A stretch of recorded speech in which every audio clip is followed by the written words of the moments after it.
important phenomenon, starting from multinationals and public offices, and even including individuals as well that have been adopting this technology. Much more is that we have seen as good impact blockchain have done in terms of environment, for the economy, and also for the mining industry. And in of this benefit of blockchain generally, Africa is not lacking.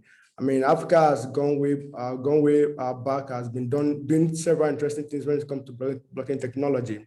And at the heart of this here in Africa, even though, I mean, the government in Africa and other people are trying to adopt it and also trying to come up with a good regulatory framework, and all that, trying to also stay aloof to try to understand how technology is going to be beneficial to them and also for the continent at large. So at the heart of this are the young professionals and young people that are doing interesting and amazing projects and programs in terms of blockchain on the continent. And amongst these young folks are the students. Our students are now at the brightest mindset right now, and they have been creating several interesting, sustainable projects here for the continent. So here's what gave back to the idea of the campus blockchain hackathon, which aims to engage students across Africa to onboard them on the blockchain technology itself. And for the campus blockchain hackathon, due to numerous submissions across the continent that want to join us on this hackathon program, especially now that we have the initial batch, we have numerous people. We now segment the project into 3 areas. So we have the country level, the regional level, and also the continental level. For the country level, we have 54 countries across the continent. So we have people competing among themselves in the country. So there we're able to select the best winner amongst them that will move forward to join the regional level. For regional level, we have folks on the Northern African region, the Western African region, the Southern African region, and also the Eastern African region. That's the second level of the hackathon program, where we get to have people from that area to compete amongst themselves. So now we are having this week, we have the final one, which is the continental. So we have each winner across all of those regions that are competing for the continental championship, which is very important, that brought us to the grand final celebration that we're having here today.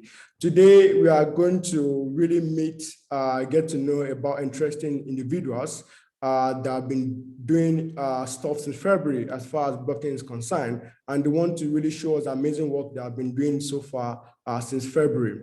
And joining us again here today, we have amazing speakers across the world to give us insight on several topics that I've discussed here today. So I would like to welcome everyone again to this program, and let's have a very fruitful deliberation. Thank you, everyone.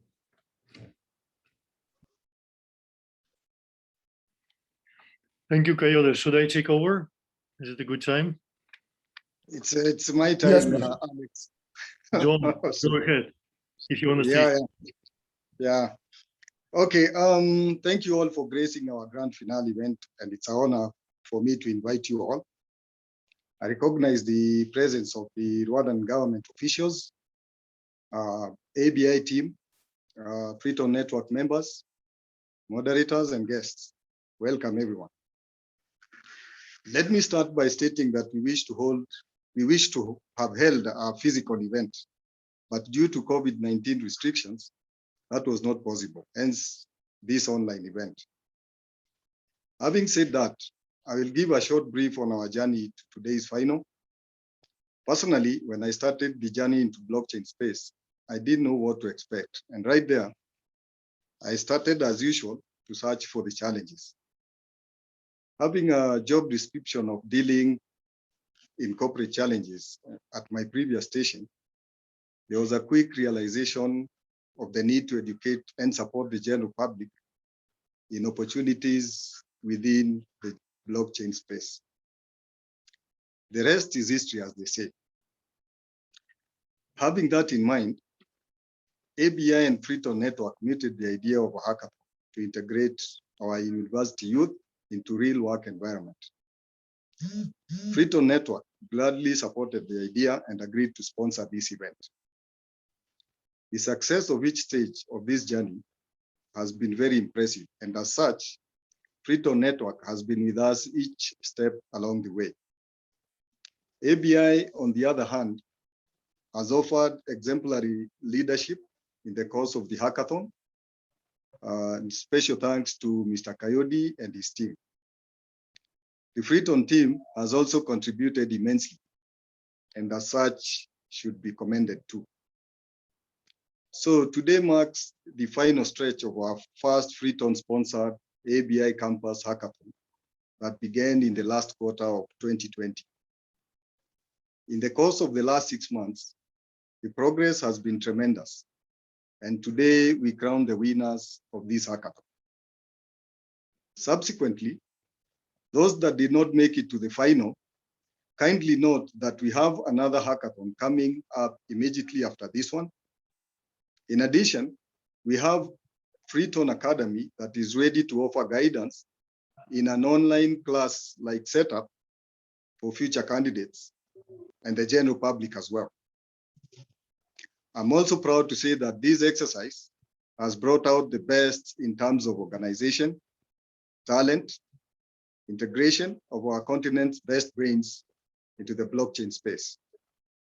With those few remarks, I wish to welcome everyone to the grand finale, and I hope you shall enjoy the success of this event in which we are all proud of. Thank you.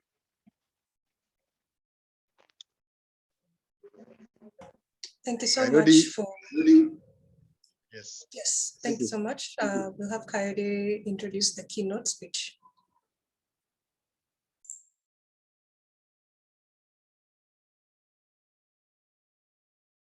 I'd like to introduce our very famous partner from Africa Leadership University, Benusha, the Computer Faculty from Africa Leadership University, to give us the keynote on today's program. Thank you very much.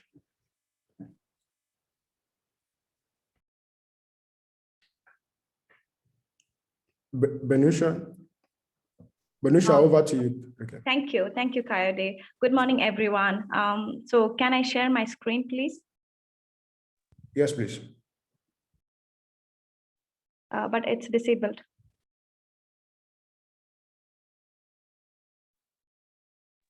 Rosalind, can you please do that? Yes, just a moment. Thank you.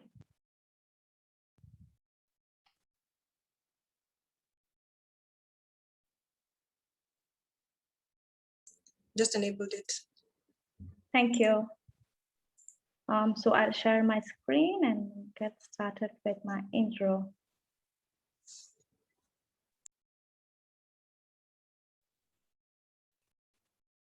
Hello, everyone. Good morning again. I hope I'm loud and clear to all of you. So I'm Benusha, as Coyote introduced, computer science faculty from African Leadership University. I'll be delivering the keynote for the day.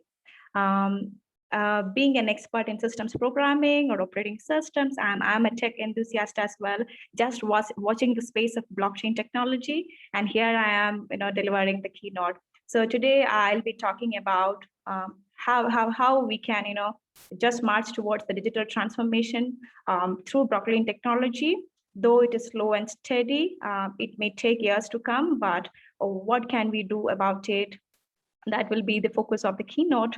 And just speaking about the collaboration that we have with African Blockchain Institute, I'm really glad that ABI has its presence in Rwanda and a partnership with us, so that our students, right from the year 2 or year 3, they are mastering those skills that is needed for the early adoption of these blockchain technologies. Once they graduate, they'll be out there not being trained, but they will have their entrepreneurship skills being utilized in the blockchain industry.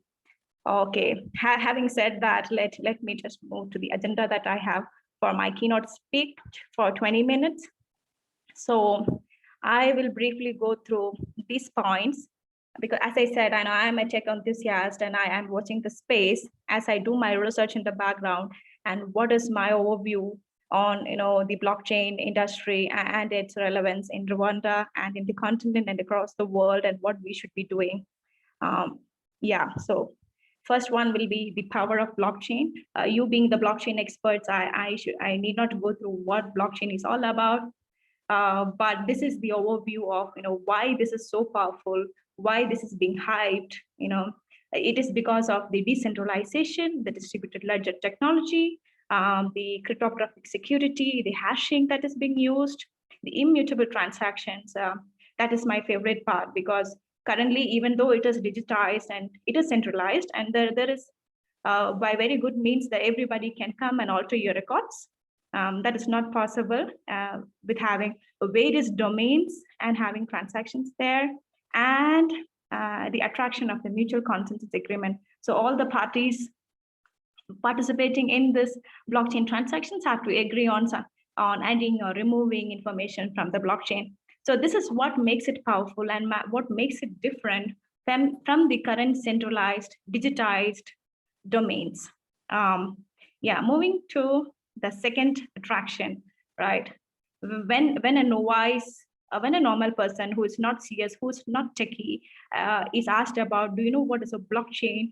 They may not understand, but the first thing that all of us might end up telling them is that, hey, imagine you're transferring something from A to B, some amount of money, and what you do is you log, even though it is digitized, what we do nowadays is like, we log into our net banking, we log into our mobile banking, we transfer, but who has to approve? There is a central agents, right?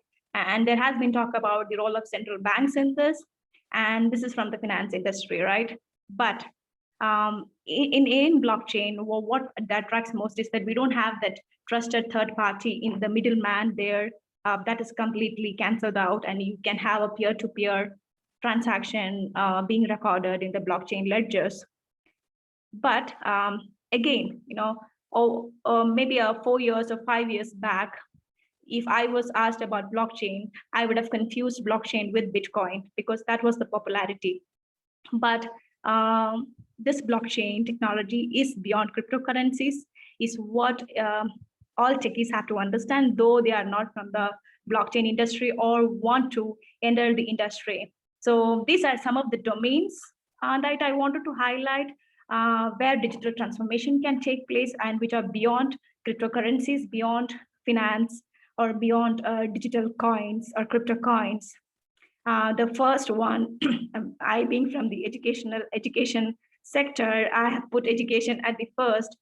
How about our certificates, even at ALU? Why can't we think about providing certifications or the degree certificates using the blockchain technology in background, right? We have to be pioneers in that, and we are setting role models like that.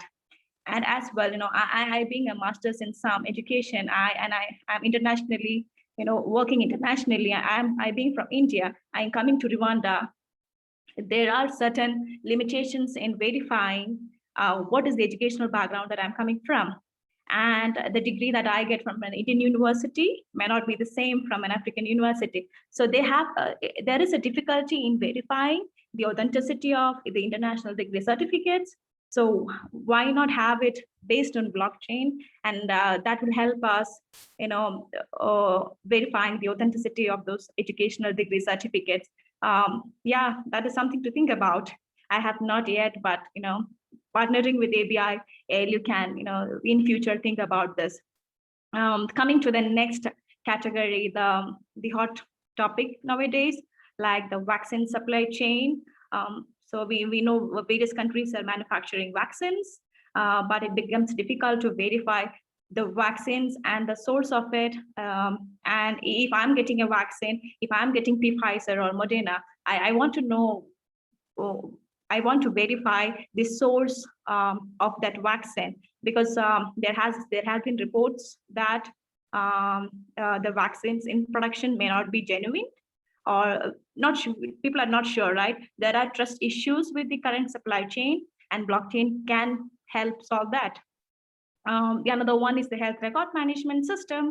Every hospital being an individual entity and not really tied to the governance part, because it can be a private hospital, and why don't keep the patient health records in a blockchain?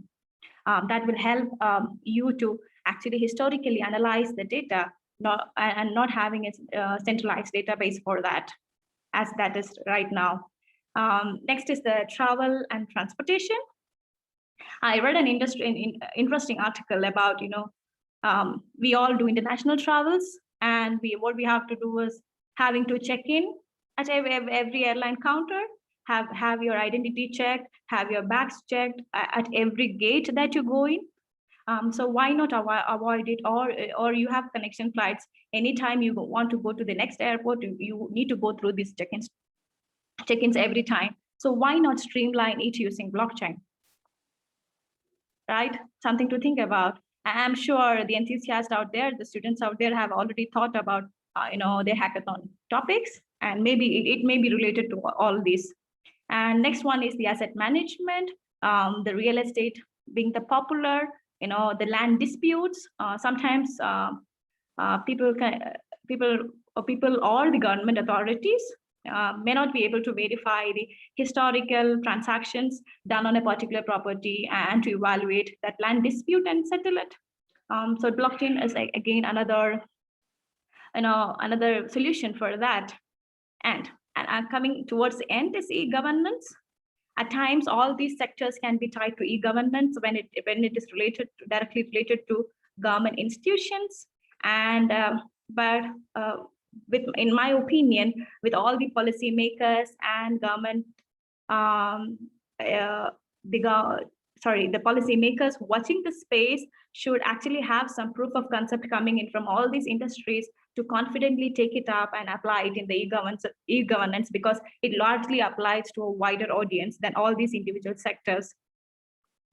And yeah, there are many more. This is not it. I just had space for 5. So there are many more, and you know it.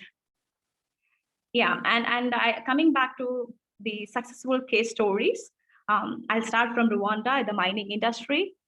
So we have partnerships with the blockchain industry to comply with the European Union conflict mineral regulation.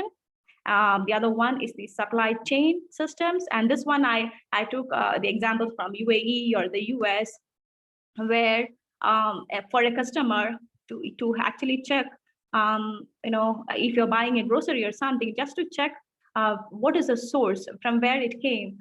So Walmart enabled that, and they were able to trace the source of individual mangoes back to the farm in 2.2 seconds. Isn't that interesting? It could be in the form of a QR code being scanned, and you just know from where it came from which farm, which date, when was it reaped, etc. The another diverse one is the e-voting technology. So there has been claims from bottoms that they have successfully done e-voting, and there are articles or researchers based on that e-voting may not be that secure in blockchain, but that is up for debate. But there are many more. Okay, I have just put in from 3 of them from various geos, just to highlight that, hey, things are happening, and it is yet to happen. And coming to the favorite slide of mine for today is that change is constant, be it blockchain, be it any other tech coming in. But if there is a resistance, I would say deal with the resistance. And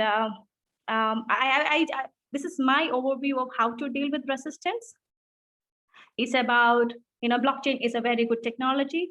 It has its own power. It has its own disadvantages in terms of scalability, or the power, or the energy, the level of energy consumption for actually the mining part.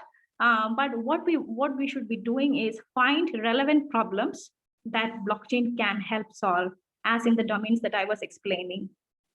And the second one is analyze the need of our, how to gain the popularity in blockchain technology. Speaking of COVID, right? We can talk about how blockchain technology helped support any governments or any kind of sectors to deal with the COVID-19 restrictions, or the vaccination supply chain, whatever it is, right? So if we have a successful solution that is based on blockchain, and it is going to help people in these tough times, then that is where we can gain trust and momentum, and that can be a proof of concept by itself. So it's about creating more tangible blockchain success stories, and I would say that I read about blockchain being disruptive, not disruptive, but I would say that it is not disruptive. But what, as a community, we should try to do is that we should prove that it is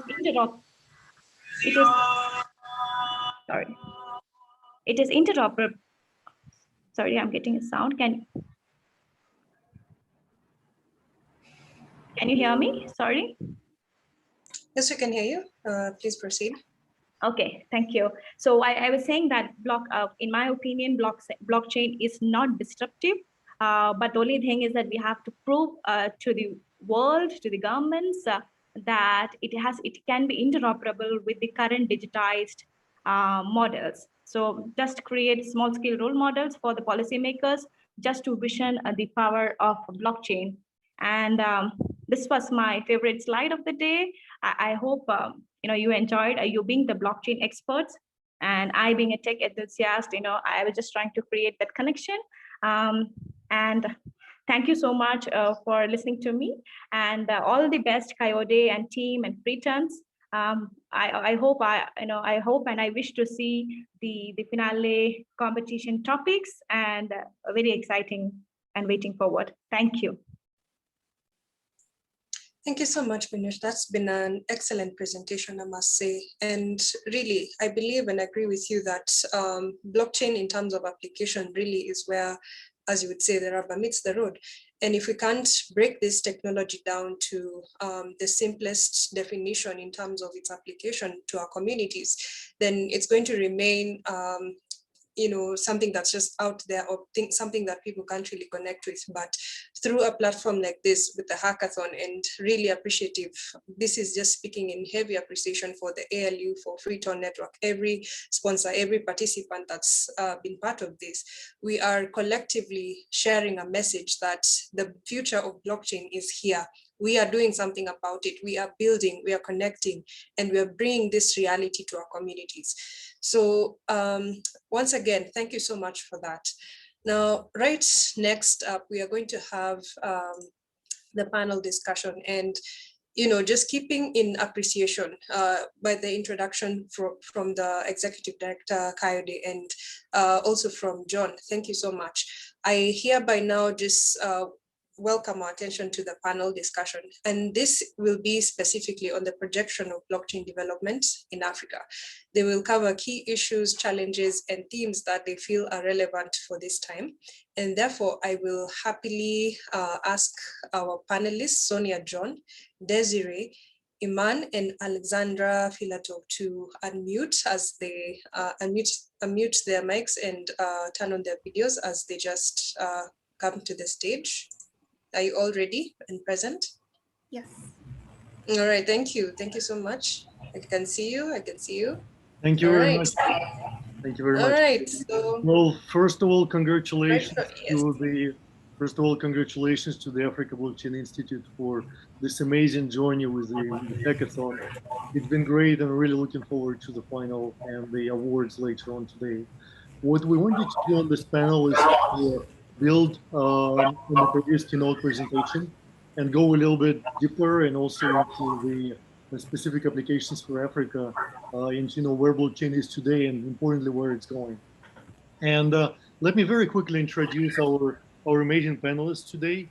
So we have Sonia John, who has been a senior blockchain developer with some amazing stories, and you'll hear a couple of them today on her way from basically starting from scratch and then going all the way to the highly sophisticated development.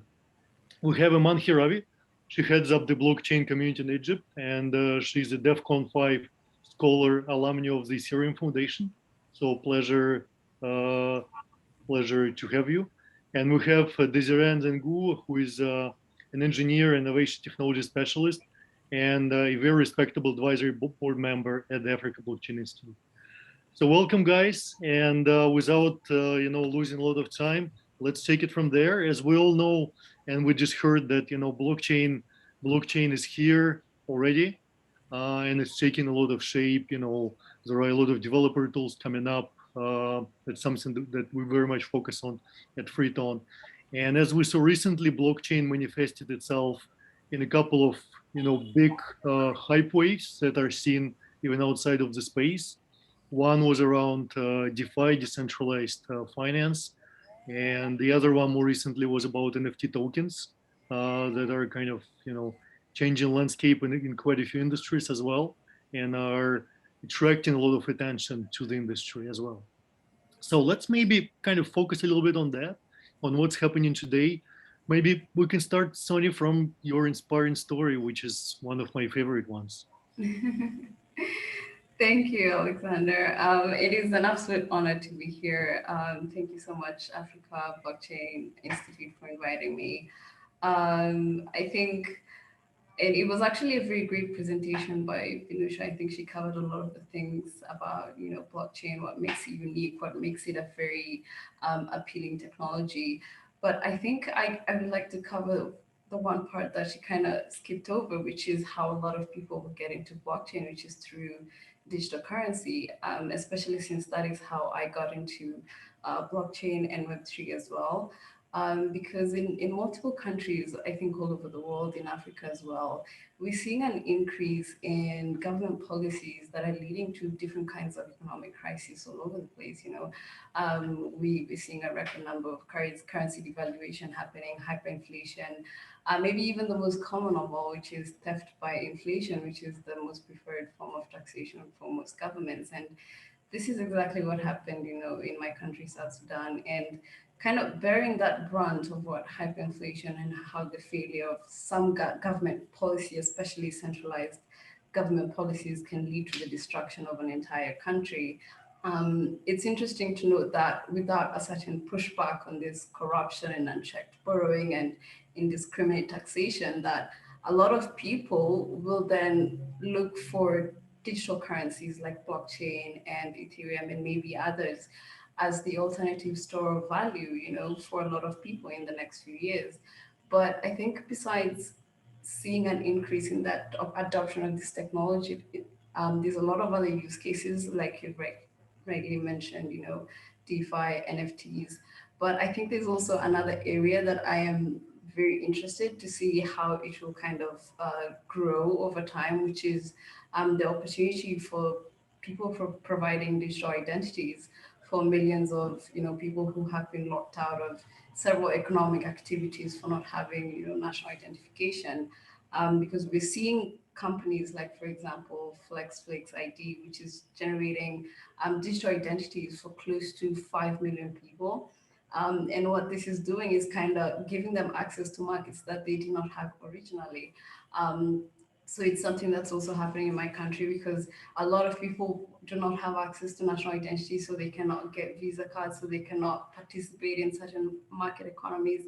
But with a blockchain or decentralized identity, they're suddenly able to participate in all kinds of economic activities that they did not have access to beyond that. But I think personally, I usually say beyond these singular use case examples of this technology, every day we're seeing an increase in the number of companies that are actually exposed to blockchain, because a lot of us certainly realize and recognize that the markets, the solutions that will stand out in the market will be the solutions that will be trustless, permissionless, and distributed.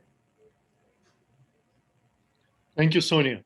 That's amazing. I personally, I'm totally on the same page. I think digital identities is one of the next big things in the blockchain, and very relevant to normal people, and also very relevant, particularly in Africa. Let's talk a little bit about NFT. Eman, if you could take that one and talk to us a little bit about what you see and what's coming. My pleasure. Thanks, Alex, for your nice introduction. Thanks for inviting me to join this panel. I'm so honored to be here with you. Before talking about NFT, I would love to start with a brief introduction. So if any one of the attendees, it's first time to hear about an NFT, we could be on the same page.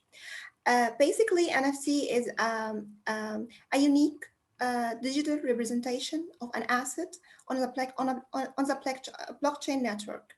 This asset could be a physical asset or a virtual asset.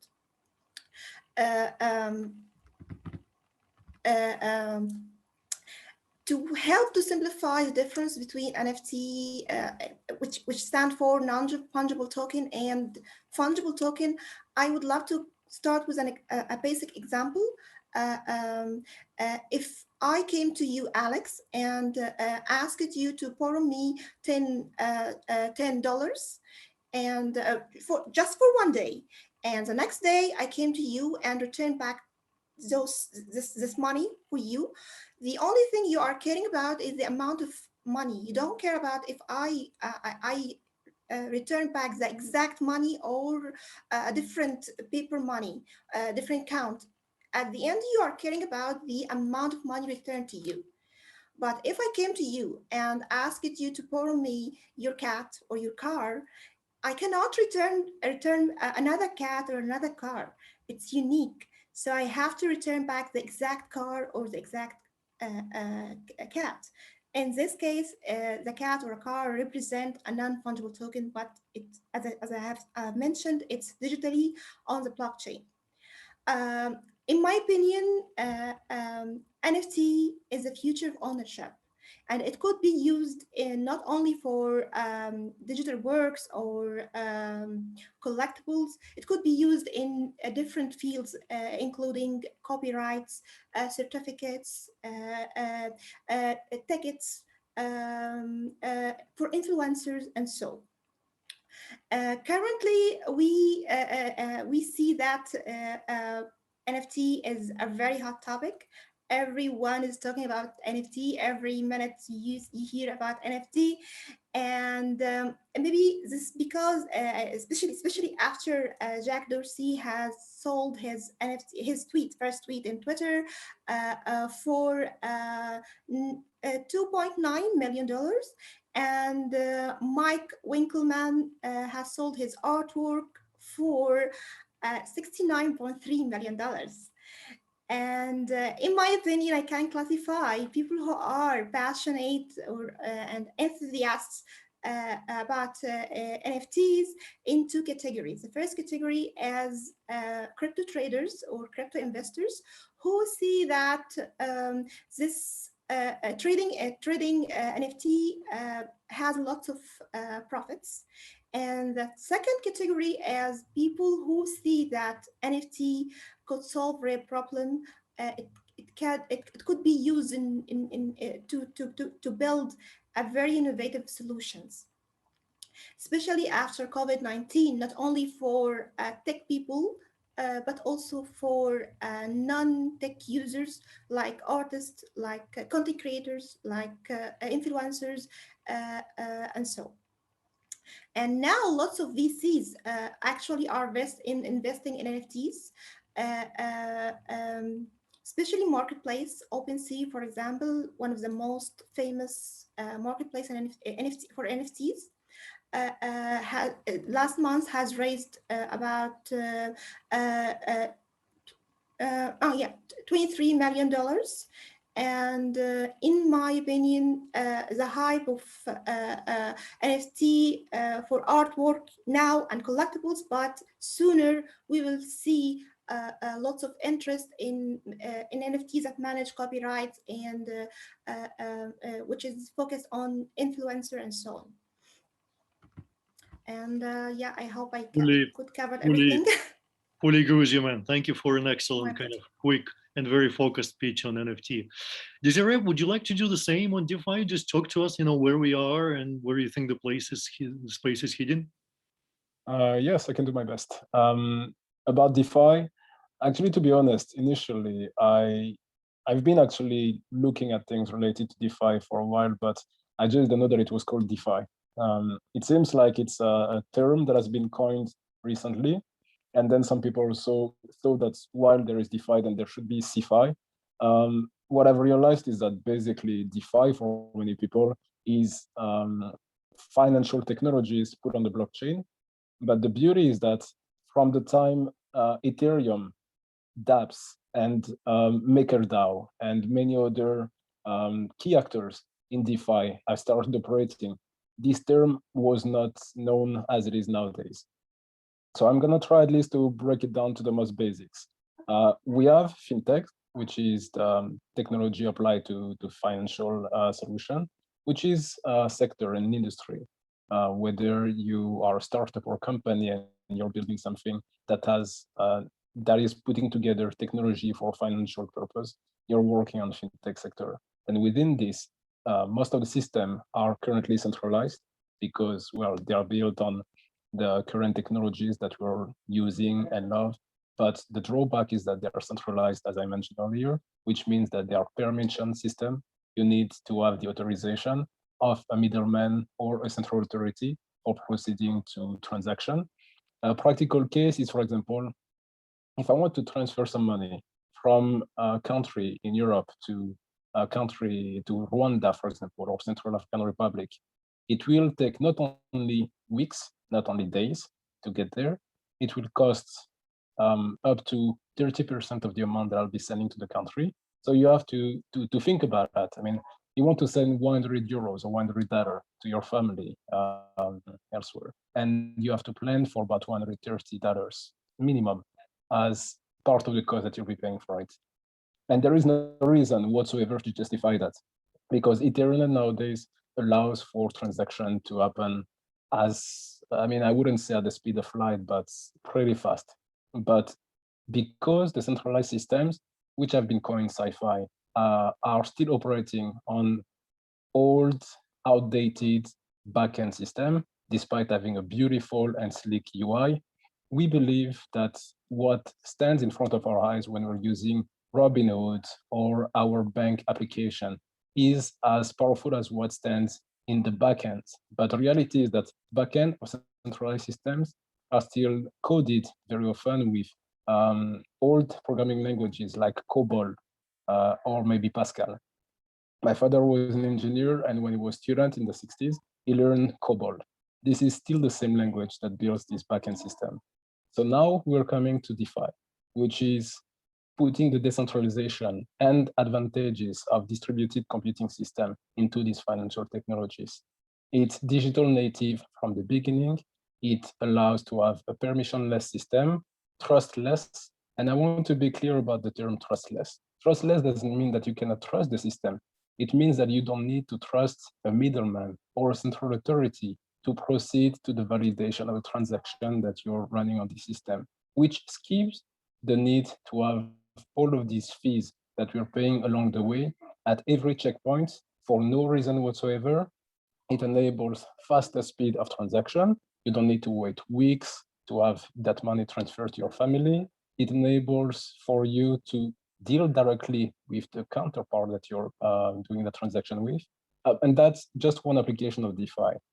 Fact is that you can use DeFi, so decentralized financial technologies, for much more than just sending money to each other.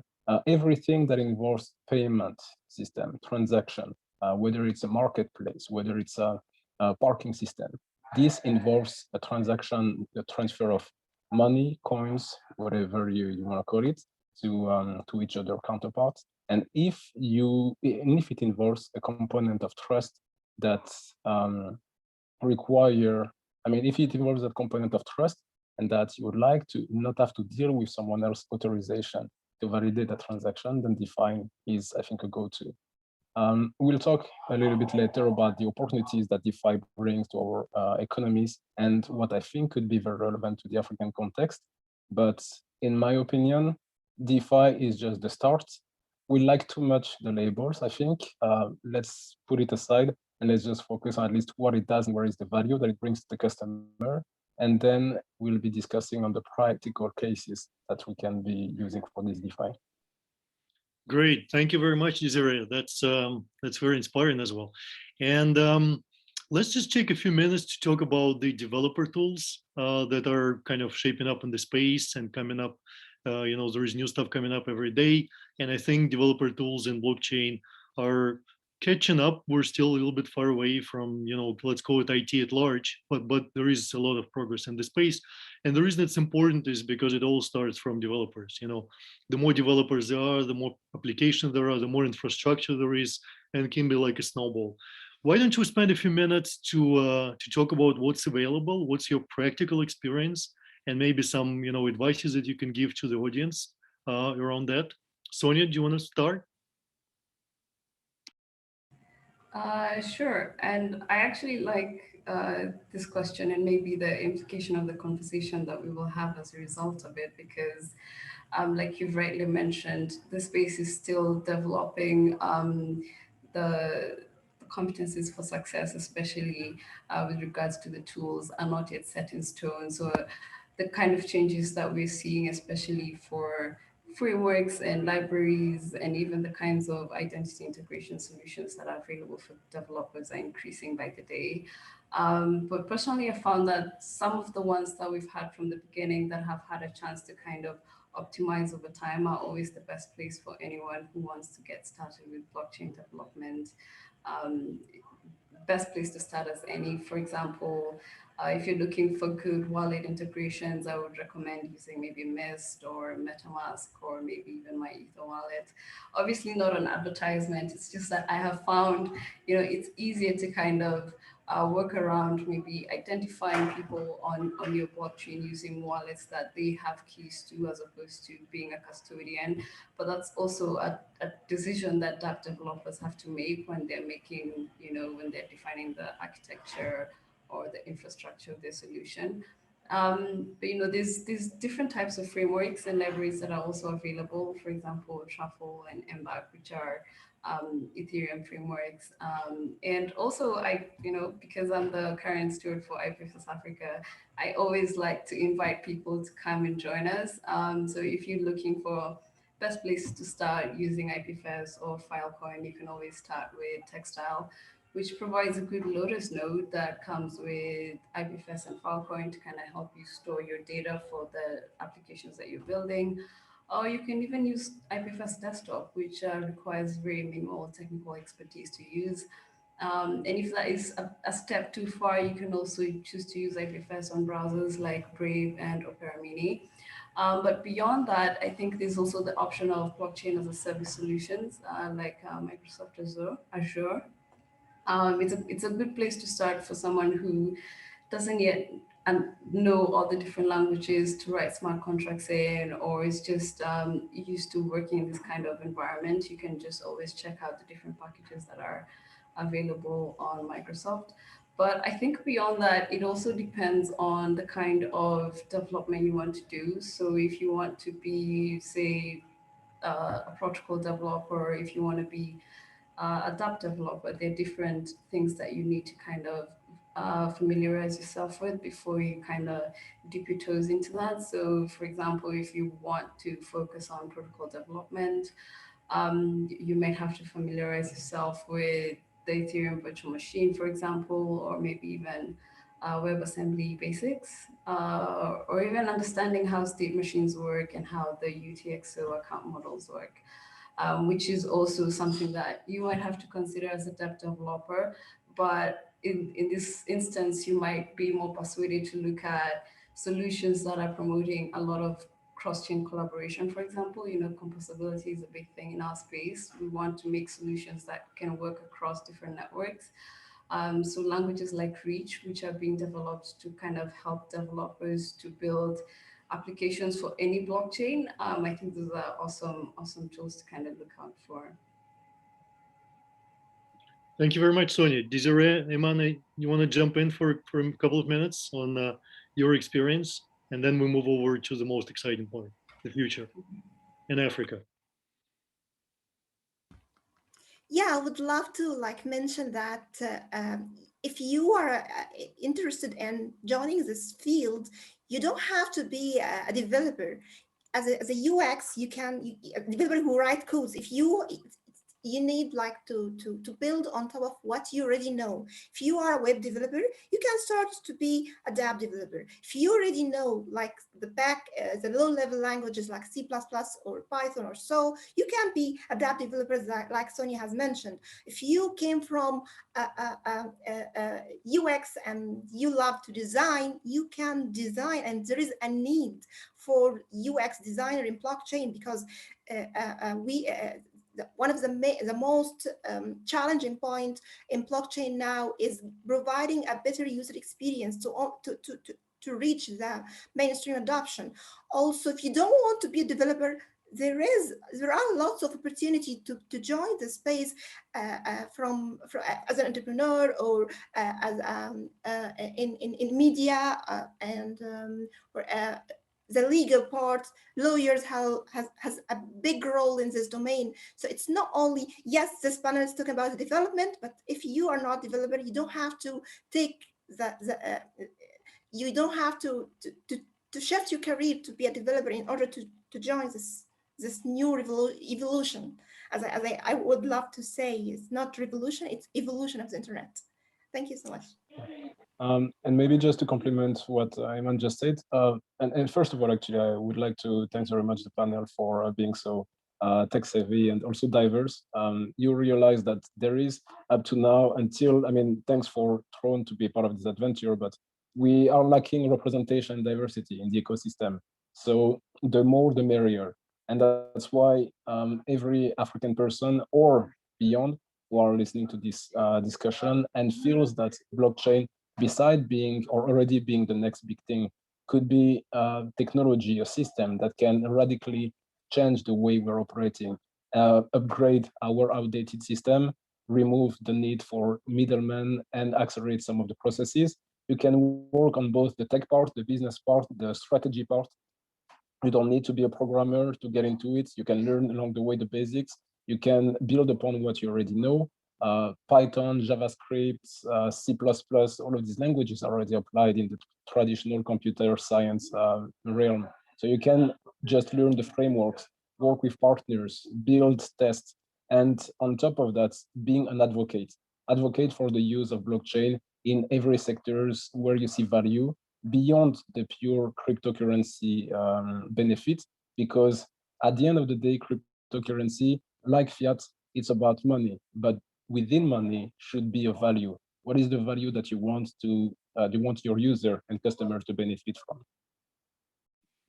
Thank you very much, guys. There are a couple of interjections that I want to make. The first one, as we kind of already said, is the blockchain technology is catching up on performance, things like throughput, speed, latency, finality, and pretty much closing the gap versus centralized IT, which means which existed with Bitcoin, for example, as we all know, with the block being formed in 10 minutes, and a lot of limitations around user experience around that. So that's kind of one point. It means that there are more and more use cases that can be now built on top of the blockchain without compromises on user experience in terms of speed, for example, in the B2C cases. So that's kind of one angle. And the other angle is, I think what happened in China with the revolution about, fintech, where, they basically jumped through a couple of IT generations and it became one of the most sophisticated, advanced fintech nations. I think for Africa, blockchain offers kind of the same opportunity to transcend a couple of generations, and help solve issues around lack of banking infrastructure, very poor banking infrastructure. So with those two things in mind, what's the future? Where are we going? What can specifically happen in Africa? Let's inspire our audience. Sonia, you want to start? Yes, I could most definitely start because this is exciting, thinking about the future. It's anything but dull, especially if we continue developing these solutions and the leaps and bounds that we've seen over the last 5 years. And one example that I usually like to give in this scenario is how the explosion of the use of decentralized storage could be revolutionary or evolutionary, as Eman says, for Africa, in the sense that, first off, we have been accustomed to the use of centralized storage for a long time. It's how most people were introduced to the internet, and some people cannot imagine what the internet would look like without centralized storage solutions. But what we're trying to build with, say, Filecoin and IPFS, which is a decentralized storage protocol, is a way to incentivize people to not just provide storage, but to make it a marketplace where people who have data that they want to store in a private, trustless, permissionless way can do that. And one of the ways that I see this kind of building out as we go along is, for example, incentivizing miners to run their storage solutions on clean energy solutions, for example, which will solve the problem of, say, energy production on the continent, which has been lacking for decades now. And although we're still trying to catch up with the rest of the world, we're still a long way to go. So if we can find ways of incentivizing, for example, people who want to run decentralized storage solutions, to compound that with the use of clean energy solutions, then we find that we have kind of, kill two birds with one stone, in the sense that we'll be able to provide energy for a lot of people who currently do not have access to, say, electricity, and we'll be able to get people to store their data in a decentralized fashion. Thank you very much, Sonia. Eman, do you want to continue? Take it from there. Yes, sure. Because for NFT, I believe that Africa has lots of opportunity in NFT, and we need to leverage it. We need, as African, we need tools to access the digital economy, which especially after COVID-19 and which affected our life badly and our economic badly. I just imagine that Africa, with all the resources that we have lots of talented in this continent. If we this talented is not only developers, we have entrepreneurs, we have content creators, we have artists, we have musicians, lots of things. If you just imagine with me, we could build a solution that let a woman, a single mother, or a breadwinner woman, which is, for example, she is an artist, author, a craft worker, to let her to build, to sell her artworks and get and make money while she's taking care of her child at her home.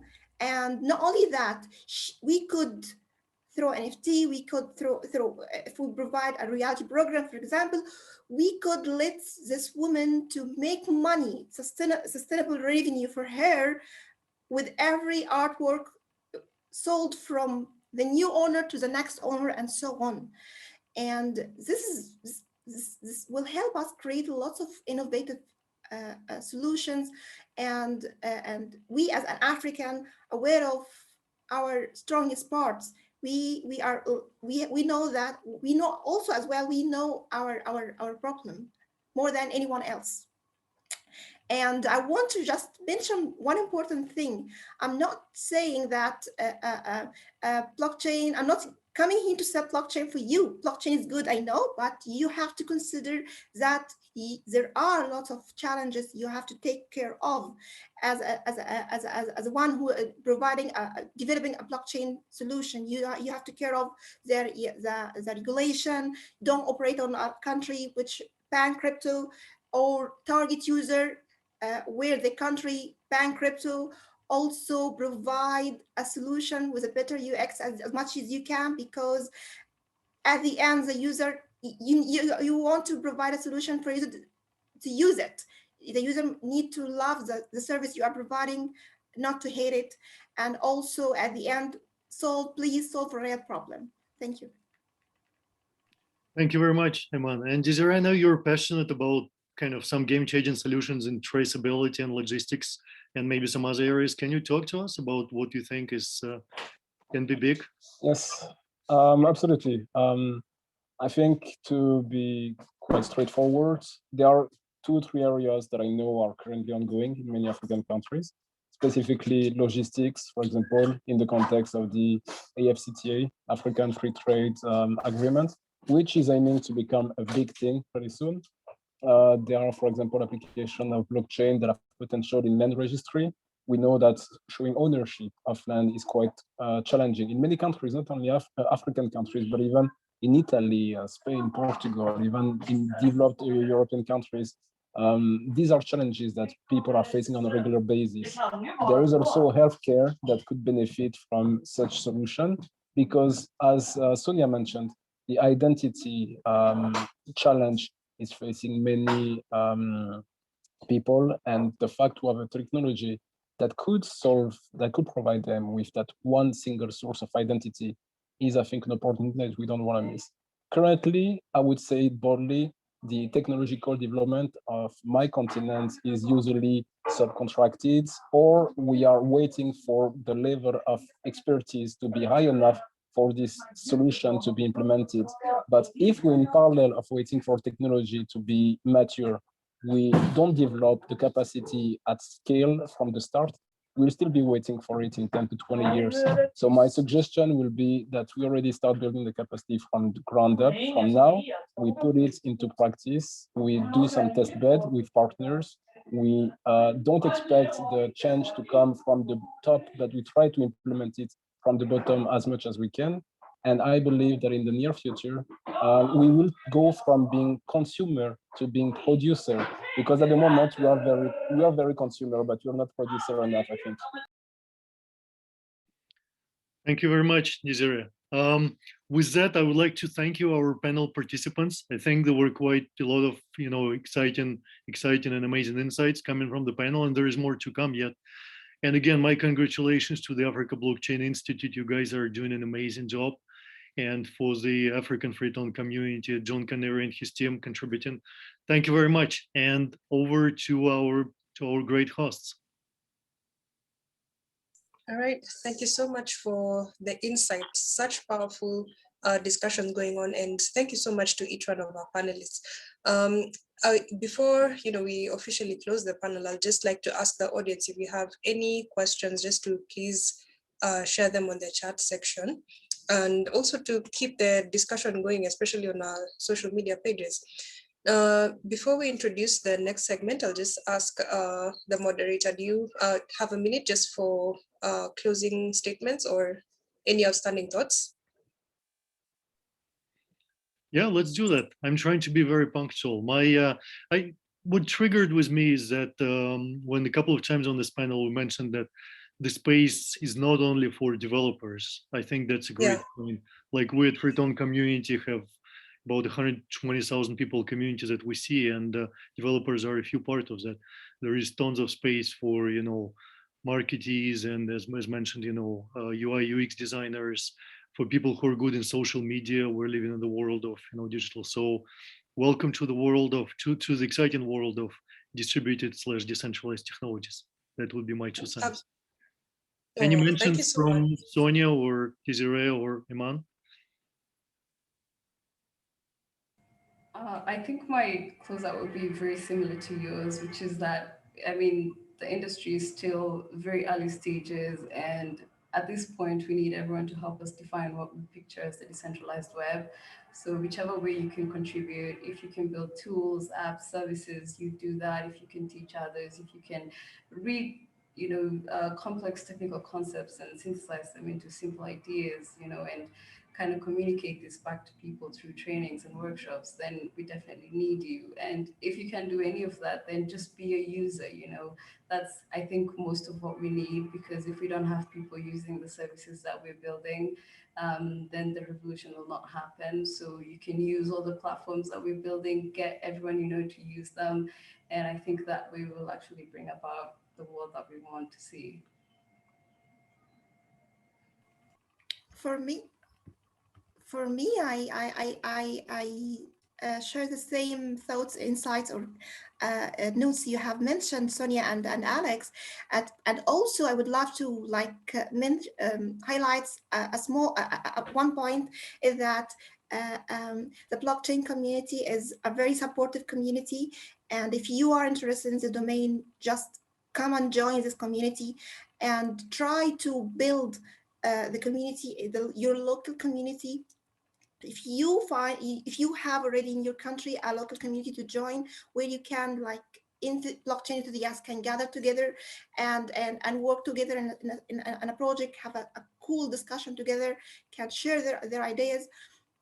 If you don't find this community, Go and build and create it. Don't wait for someone else to build it for you. Education is very important. If you are caring about blockchain technology, this is not only for individual, but also for government. Education is the key for blockchain and everything. Thank you. Is there a closing thought, or we? Yes, absolutely. I would tell a quick story of how we've done in Rwanda, for example. 2-3 years ago, I was working there, and at some point we realized with a couple of other friends / colleagues that the community of blockchain in Rwanda that started some years ago was kind of inactive and almost dying. So we decided to put together a group of people who would be interested in attending some discussions. We found partners who make the place a space available for us. At that time, it was some organization that was also active in some other technological sector.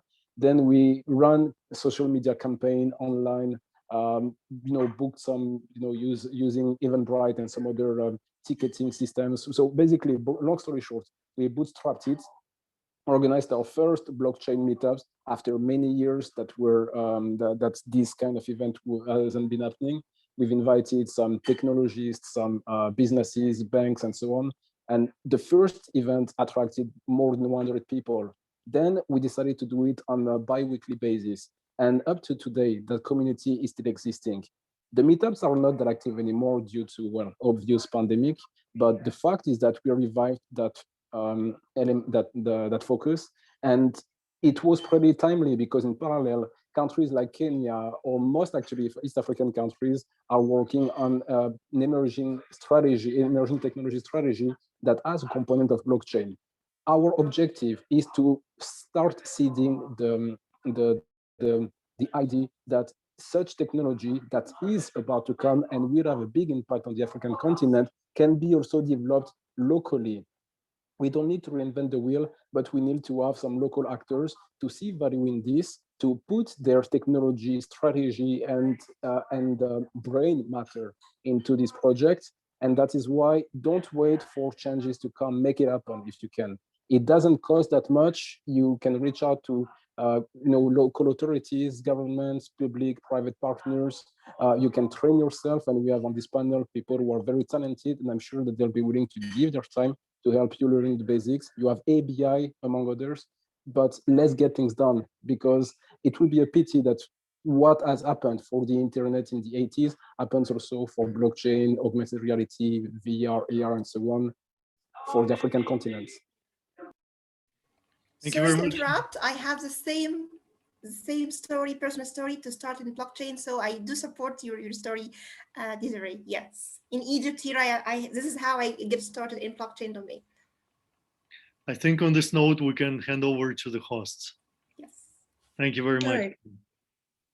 Thank you so much to each of the panelists. Thank you, Sonia. Thank you, Desiree. Thank you, Eman. Thank you also to our very able moderator, Alexandra, I hope I said it right. So this has been an enriching session. And I think one overarching thought that I can take away from this is that the development of blockchain in Africa is not locked to software developers or to what you call the technical professionals, because if we give the analogy of a business, so to speak, a business just doesn't rest on the CEO. The visionary will definitely have a heavy burden at the beginning, just defining the business, vision casting, and just getting the business off the ground. But for the business to achieve its full potential, to become everything it needs to be, it needs the community, it needs the team, it needs the staff, it needs enablers, it needs everyone all across the board.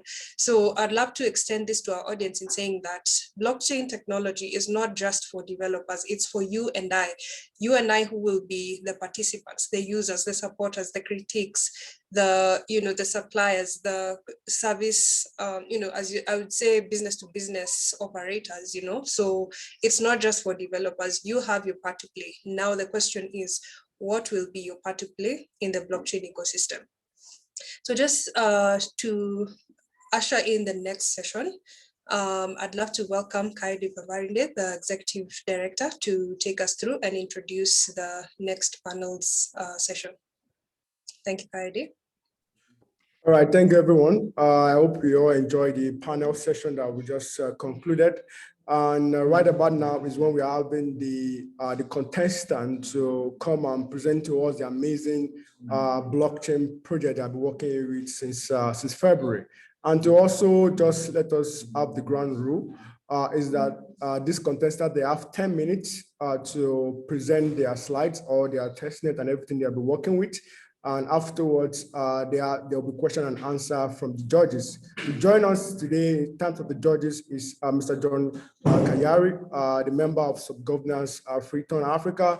And also we have Mr. Adedayo Adebajo, the managing director from Delarida Africa. And also we have Young Austin as well, joining us from the Freetown Africa Subgovernance as well.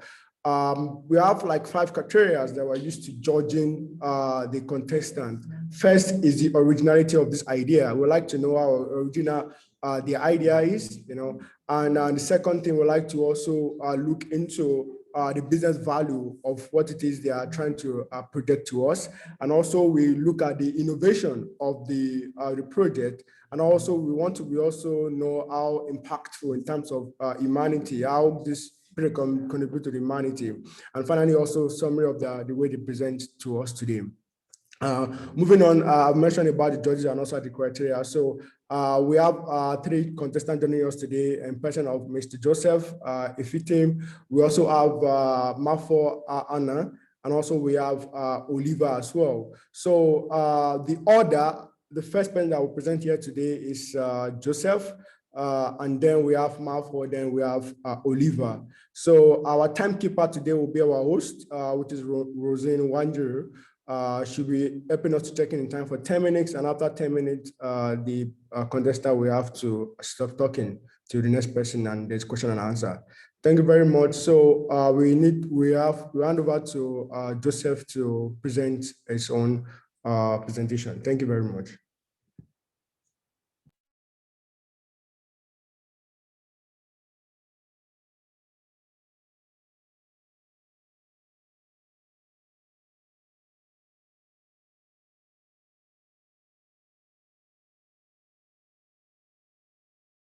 Hello, everyone. Hello. Hello, please go ahead. Hello. Yeah, please go ahead and present. Your time start now. Yeah, can you all hear me? All right. Just a minute. Yes. Just wait some minutes. The network here is actually very poor, so I'm trying to see if I can get the better reception. So you just have to pardon me a little bit. Just 1 minute. 1 moment, please.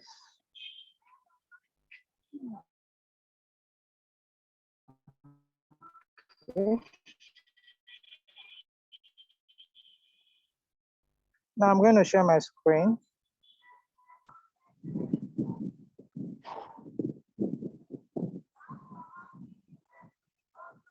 Can you all see my screen? Hello? Not yet, but it should be up in a bit. Yes, go ahead. Can you? Yes, go ahead. Okay. All right.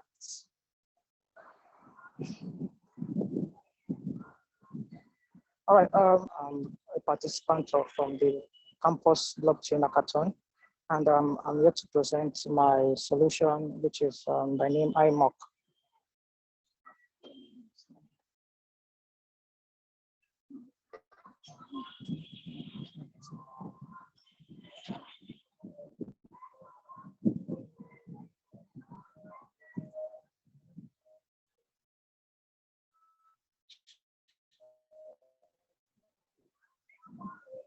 Aims to solve problem with education inequality, which are experienced majorly in Africa and Nigeria in terms of proper follow-up and weekly assessment for students.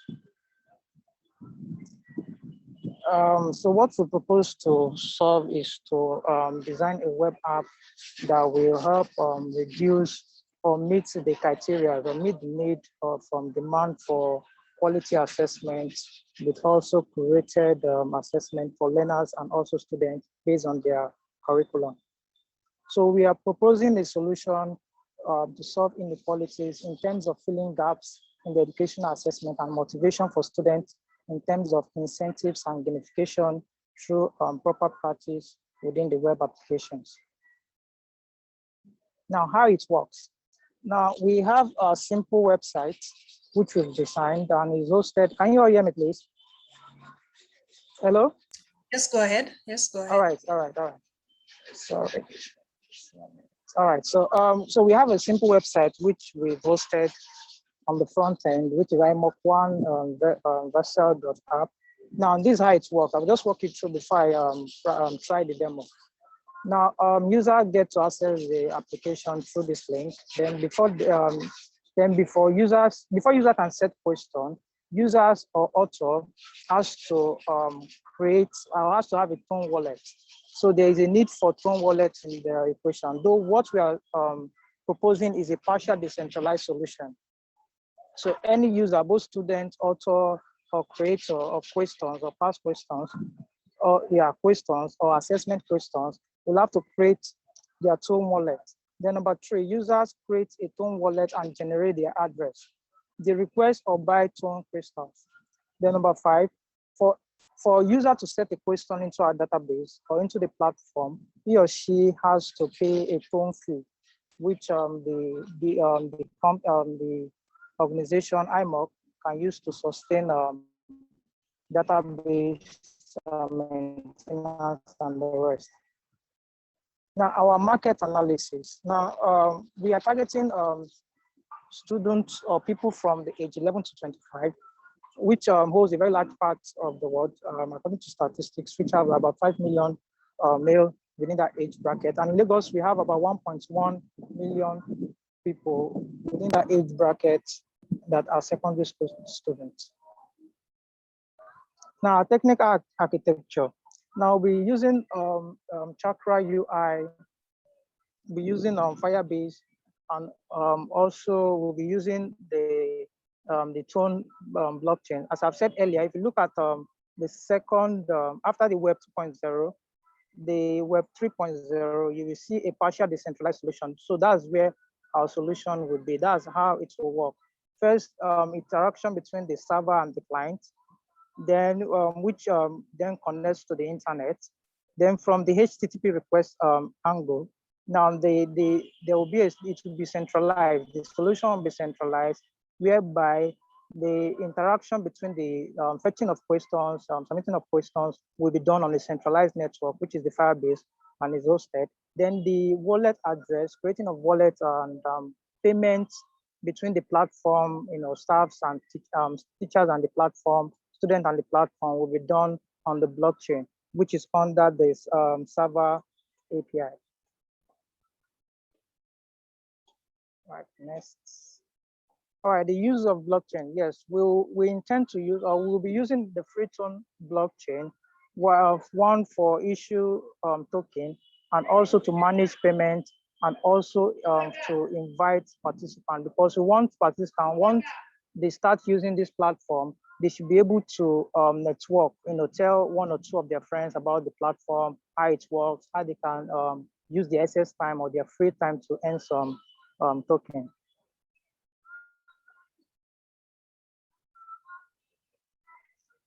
All right, now, according to this quote by Mother Teresa, it says, I can do things you cannot, you can do things I cannot, together we can do great things. Now, what the platform is, or what I'm going to demonstrate, is that this platform gives room for anybody to be an author, in as much you have a good remark and you are reputable. You can be an author, you can set question, biology question, physics question in IT engineering, and what have you, and still be impactful, still change student lives. Now, what we design is just a simple web design, which has the user profile, the navigation menu, networking in Telegram. We are giving you network to Telegram, access to mentor site, and contact us. Now, the competitors we have, I'm using Nigerian space, for example, we have U-Lesson, which offer lecture content, but they don't offer the free messaging service, which we do. We have Pass.M offer subscription, but they don't offer. Now, what we are currently offering, okay, we have a web platform for blockchain-enabled subscription plan for students to access. We have a web integrated for web monetization plan for teachers to get access and platform to solve and resolve student complaints. We have parent dashboard, whereby parents tend to monitor their kids through assessment, like if words and parents monitor their kids to know their weak points and how students can improve. Thank you very much. Now I'm going to, are you with me? Hello? Yes, we can hear you. All right, so now I'm going to go straight to the demo. Can I? Okay. Please go ahead. All right, thank you very much. Now for our demo, I'll just walk through.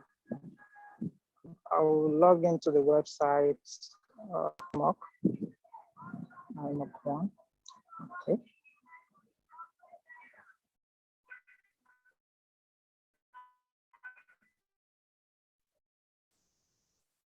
All right, so this is the,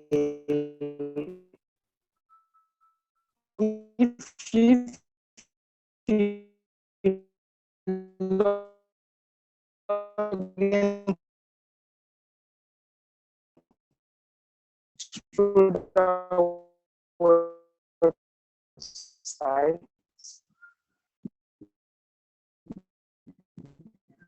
iMock one from is deployed to the server, to the internet.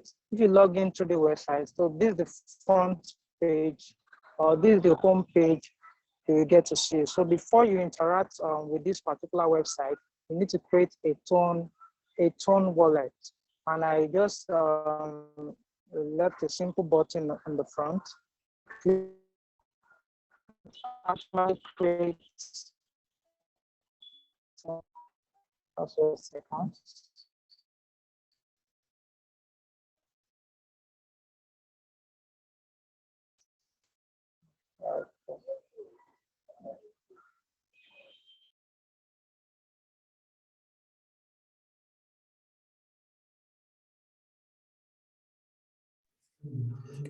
I guess we lost Joseph. You're sending now? I thought I have to review first.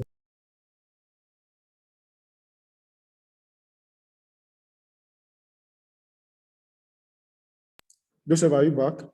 Yeah, I'm back. I'm sorry, it's the network. Can I go on, please? Please, you have 2 minutes and you are done. Sorry, you have 1 minute rather and you are done, please.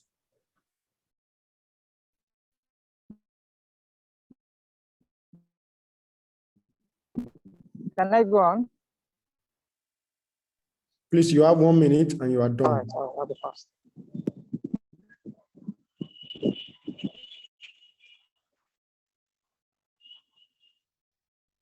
Okay, yeah, sure. All right. So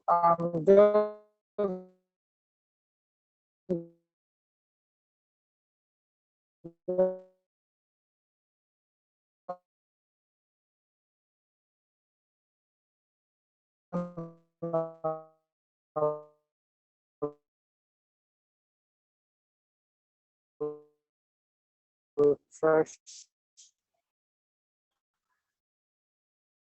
So once user access the website from this portal, they get to create a Tone wallet. They get to create a Tone wallet.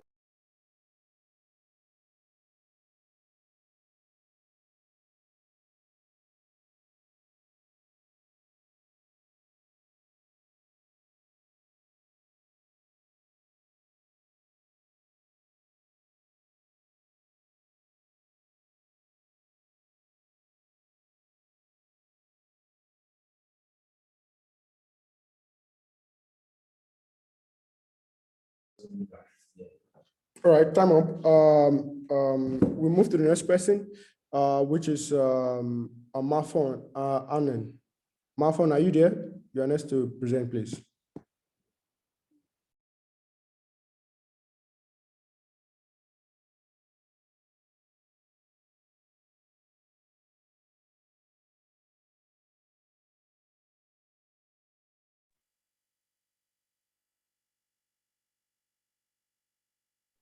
Mafon, you can go ahead and present, please.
We can hear you. If anything needs to be changed, you can present it.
Sorry, we can't hear your audio. Seems to be quite an issue. Are you able to switch devices?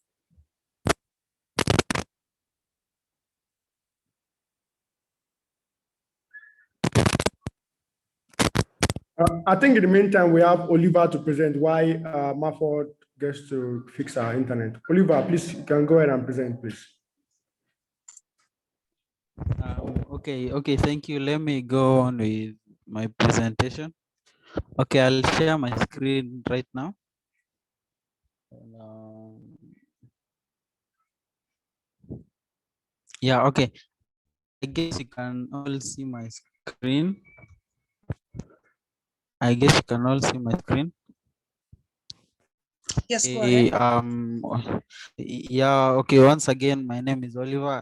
I'm a student at a local university in my in my country, Kenya. Yeah, okay. Okay, I want to take you guys to a trip right here in Kenya. To as you can see from the background, these are group of women, particularly okay, so like what they are doing right now, they are doing some table banking activities. So like statistics shows that 70% of the Kenyan population participating in table banking are women. Then 500 table banking groups have been created. Yes, and so like what they usually do, they come and each and everyone let's say contributes some money. Okay, let's say we want to develop a project, so like we come together and contribute some money to towards that. but now, so like the problem statement is now, okay, there are some companies, there are some companies which usually help in this in this idea, but now the problem statement is there is expensive interest rates from other companies to the utilization of funds in an income generating activities. So like let's say we might come together and collect some money, but now the money is not used well. And another one is weak group governance. So like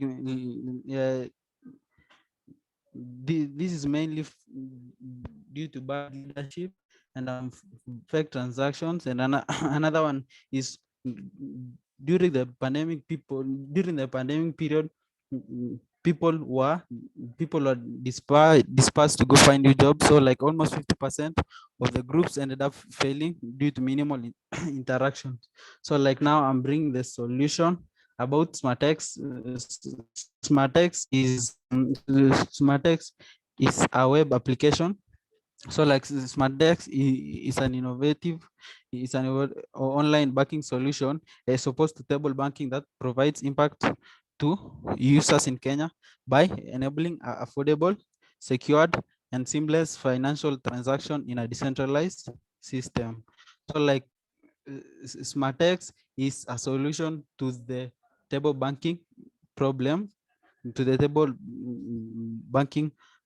like, okay, about the app is affordable. Then utilization of fund in income generating activities. Then secured against fraud. Then it's decentralized, then continuous and seamless. Then also monitoring of a group project and access of microfinance. Yeah. So like how it works, users open the web app, and okay, each and every user must have a phone or address. Then the user sign up. Then now the user can perform and user can perform transactional financial services. Yeah, this include like sending cash in the app. Then also members can request loans like then okay, yeah, like if you want to monitor a project, everyone is involved. Yeah, and also microfinancing easily. Impact. So like impact as opposed to other companies that do this, we offer reduced interest rates. Then now we improve trust in a trustless in a trustless organization because it mainly runs on blockchain. So like we don't need a central organization or a central uh, a central asset administration. Then partnership to achieve a goal. Then also decent work and economic growth and innovative and infrastructure. Yeah. Our unique selling point now also, first one, it is decentralized. Okay, unlike the other companies which usually runs on a central server, like a central station, a central point, so that in case of sorry, can you hear me? Yes. Hello.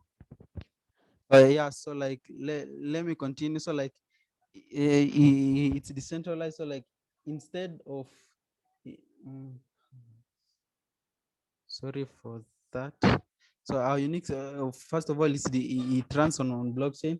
Then also it is easy to use. Then cheap, saved interest rates. Then now limited interaction because everything is done on an app. Then everybody contributes to a project, and it also eliminates censorship.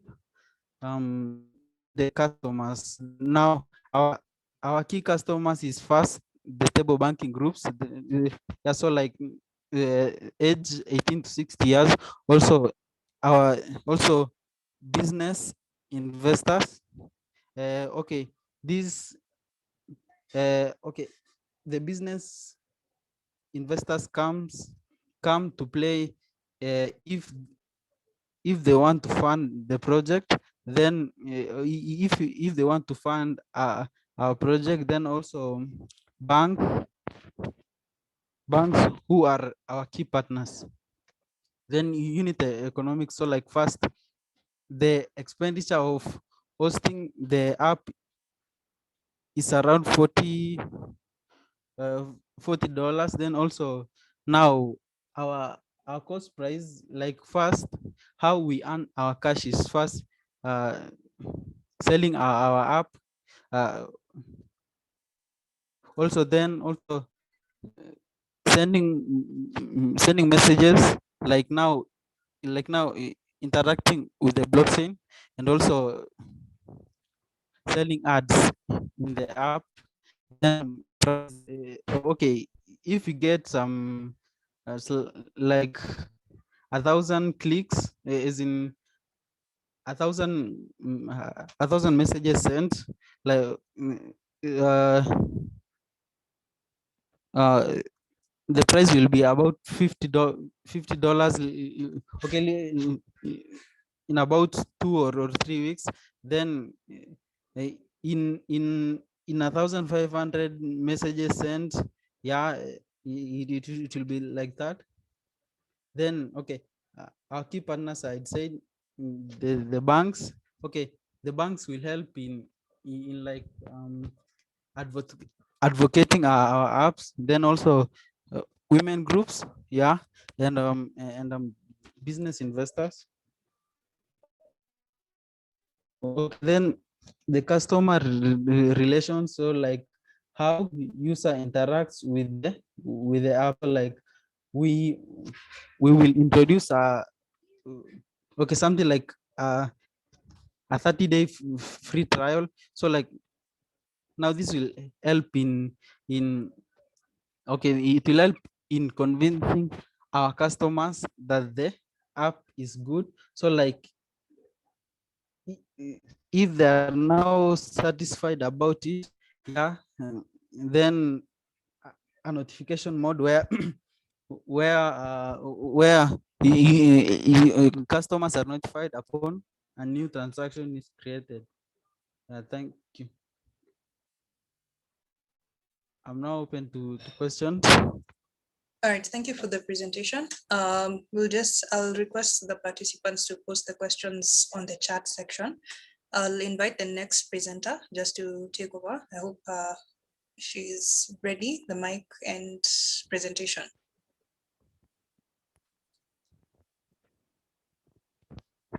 Anna, you ready to go?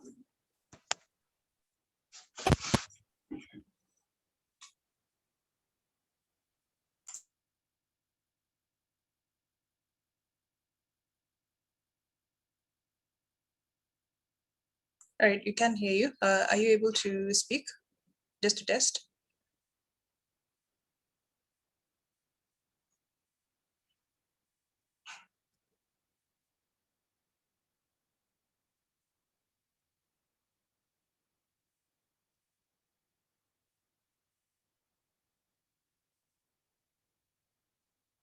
All right, we can see your screen, but can't hear your voice.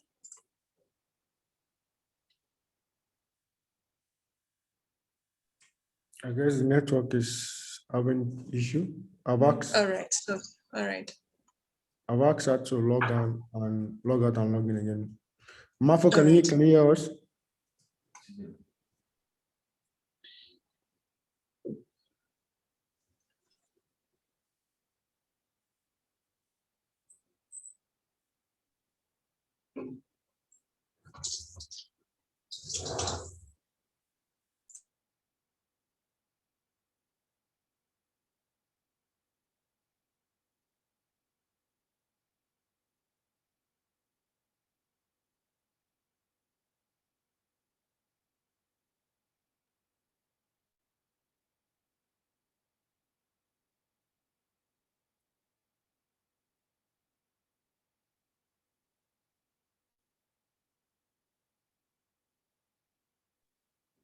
Hello, Marfan, we can't hear you.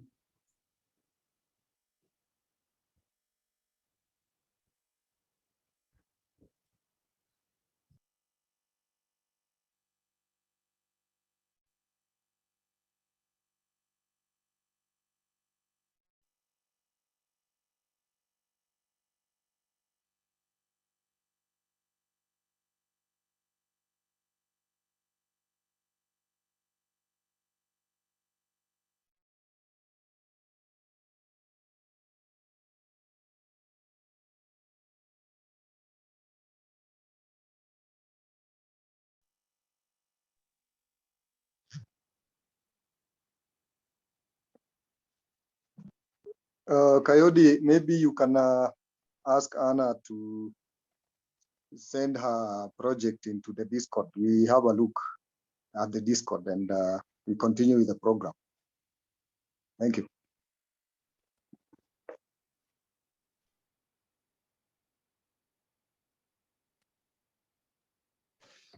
Okay, can you see my screen? Yes, Sana, we can see. I think you just have to mute one device.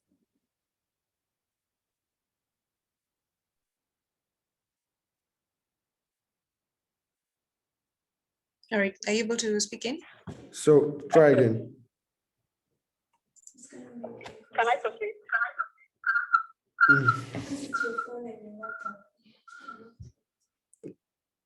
Please go ahead. Okay, thank you very much. And I'm very sorry for the inconvenience. Okay, my name is Marco and I'm a final year student at ESSEC Kumba, studying computer science. I'm the CEO and the founder of AgriDrone Tech. My project is Internet of Things-based automated agricultural monitoring and control system for smart farms. Can you hear me? Please go ahead. The goal is creating a fully decentralized supply chain monitoring system based on total blockchain for distribution of agricultural goods. This is the content of my work. Okay, background. Aside from the fact that according to the United Nations report, the world population is expected to increase by 9.7 billion in 2050. The exponential decrease in agricultural production in Cameroon amounts to 45%. It's caused by crop disease attacks, poor irrigation system, and many others. Different measures such as application of fertilizers, insecticides, and technological development have been adopted by farmers, the government to combat this situation but to no avail. According to Food and Agricultural Organization of the United Nations report in 2018, about 75% of Cameroonians who are involved in agriculture as their main occupation still practice traditional and conventional methods of farming, which require vast manpower and manual interpretation. But the lack of manpower is one of the major challenges that farmers face nowadays. With this approach of farming, the following problems can be identified. The traditional method and the tool used by farmers is time-consuming and labor-intensive, given that the farmer needs to spray and monitor a whole hectare of farm before the day runs by or the week. Okay, in Cameroon agriculture, physical control and monitoring of crops in large farms only allows about 40 to 55 coverage of the farm, hence in addition of the traditional method. Crop surveillance, control, and supply require physical proximity, hence putting the life of the farmer at risk as it decreases work safety and food supply chain. Also, Cameroon farmers cannot control the amount of chemicals sprayed in their farm, which instead has an environmental impact on the natural ecosystem, hence thereby allowing runoff of chemicals into the river. With this method of farming, climatic conditions like rainfall, soil, moisture cannot be disturbed. And then another thing is excess use of chemical water pesticides by the farmer has tended to leach the soil, thereby lowering agricultural productivity, which is then increased by the food. And then 20% of farmers who spray their farms manually inhale these chemicals, which results in heart problems, eye tearing, and business and Internet of Things, smart farming that incorporates blockchain technology, artificial intelligence, which will help optimize agricultural operations, increase crop production, monitor crop, and ensure security of farmers' products in the supply chain, thereby enabling Cameroon to attain the 2035 goal of emerging economy. Okay, how I envision the operation of my solution. Okay, here you can see the diagram, and the two main actors are the buyer and the seller. That is the client and the producer. Okay, I produce and sell my goods with solution to monitor the supply chain, the process using a shared decentralized blockchain ledger to ensure that the good I ship remains unaltered. The buyer contacts the seller through the platform to purchase the goods, and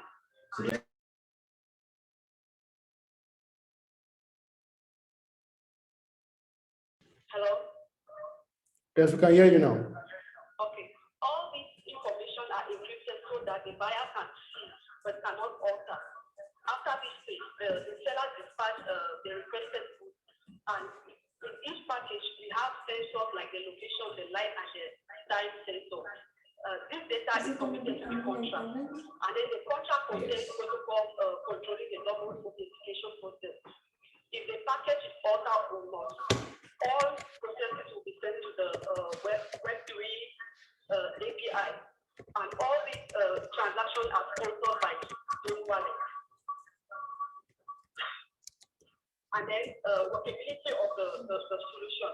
You can see that it consists of three smart contracts. We have the supplier, the one that manages the supplier interaction with blockchain, and the one that manages the client interaction with the blockchain. And we have the target smart contract that contains functions for the report.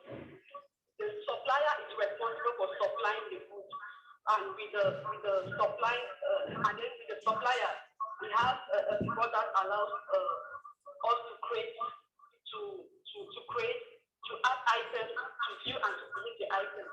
So the supplier is the consumer of the goods, who is capable of viewing and updating the item.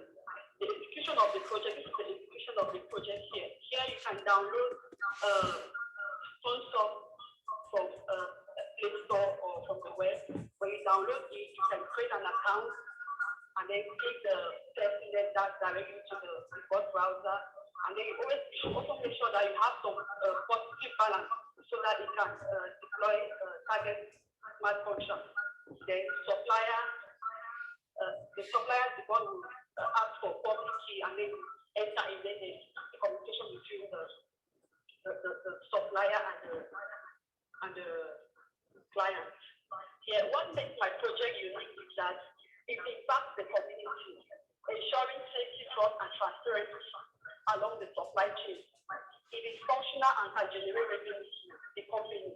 And then one thing is that it increases traceability in the supply chain. That is, consumer will know exactly where this product was built, how it functions, hence reducing fraud and false lessons.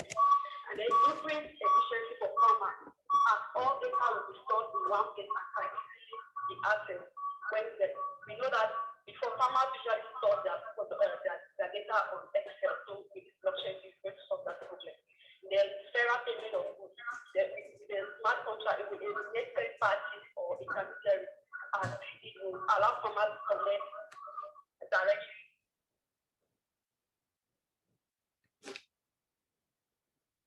So that's all we can have from her right now. I guess she can just finish running through our slide and we have the question and answer.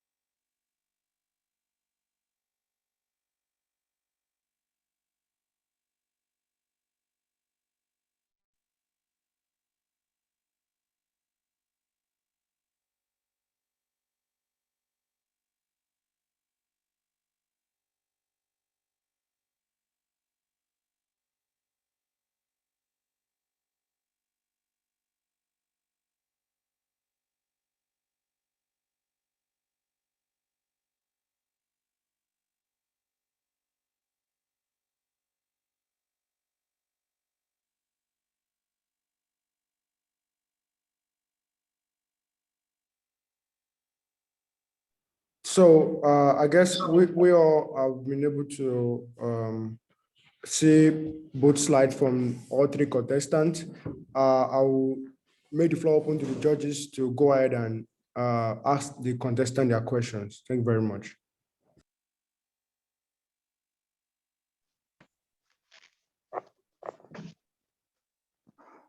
Yes, I have a question for Nzengou, Kimei, Coyote.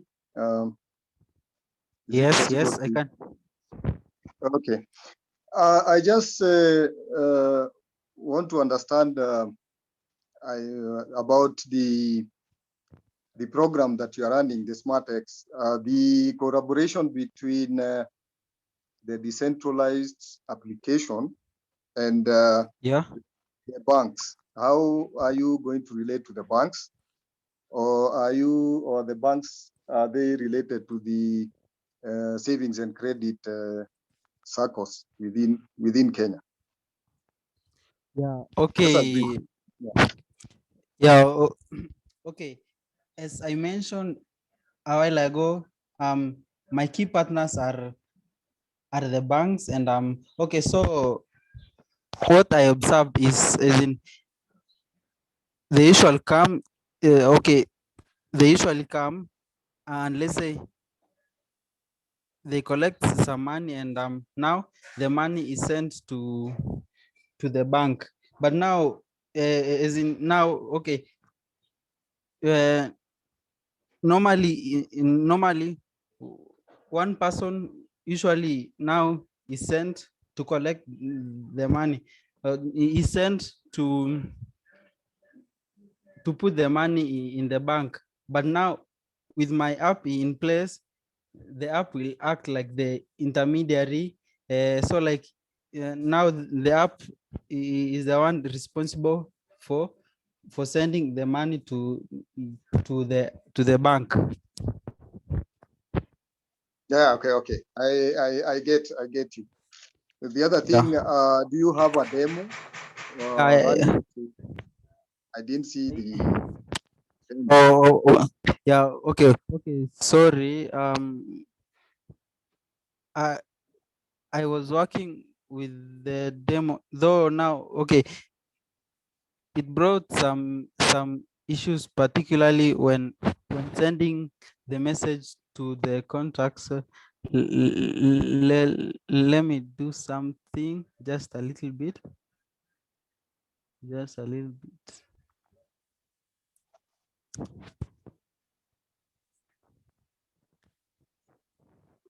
Yeah, okay, this is the demo. So like now, once a user signs up, so like the user can come and more. Okay, I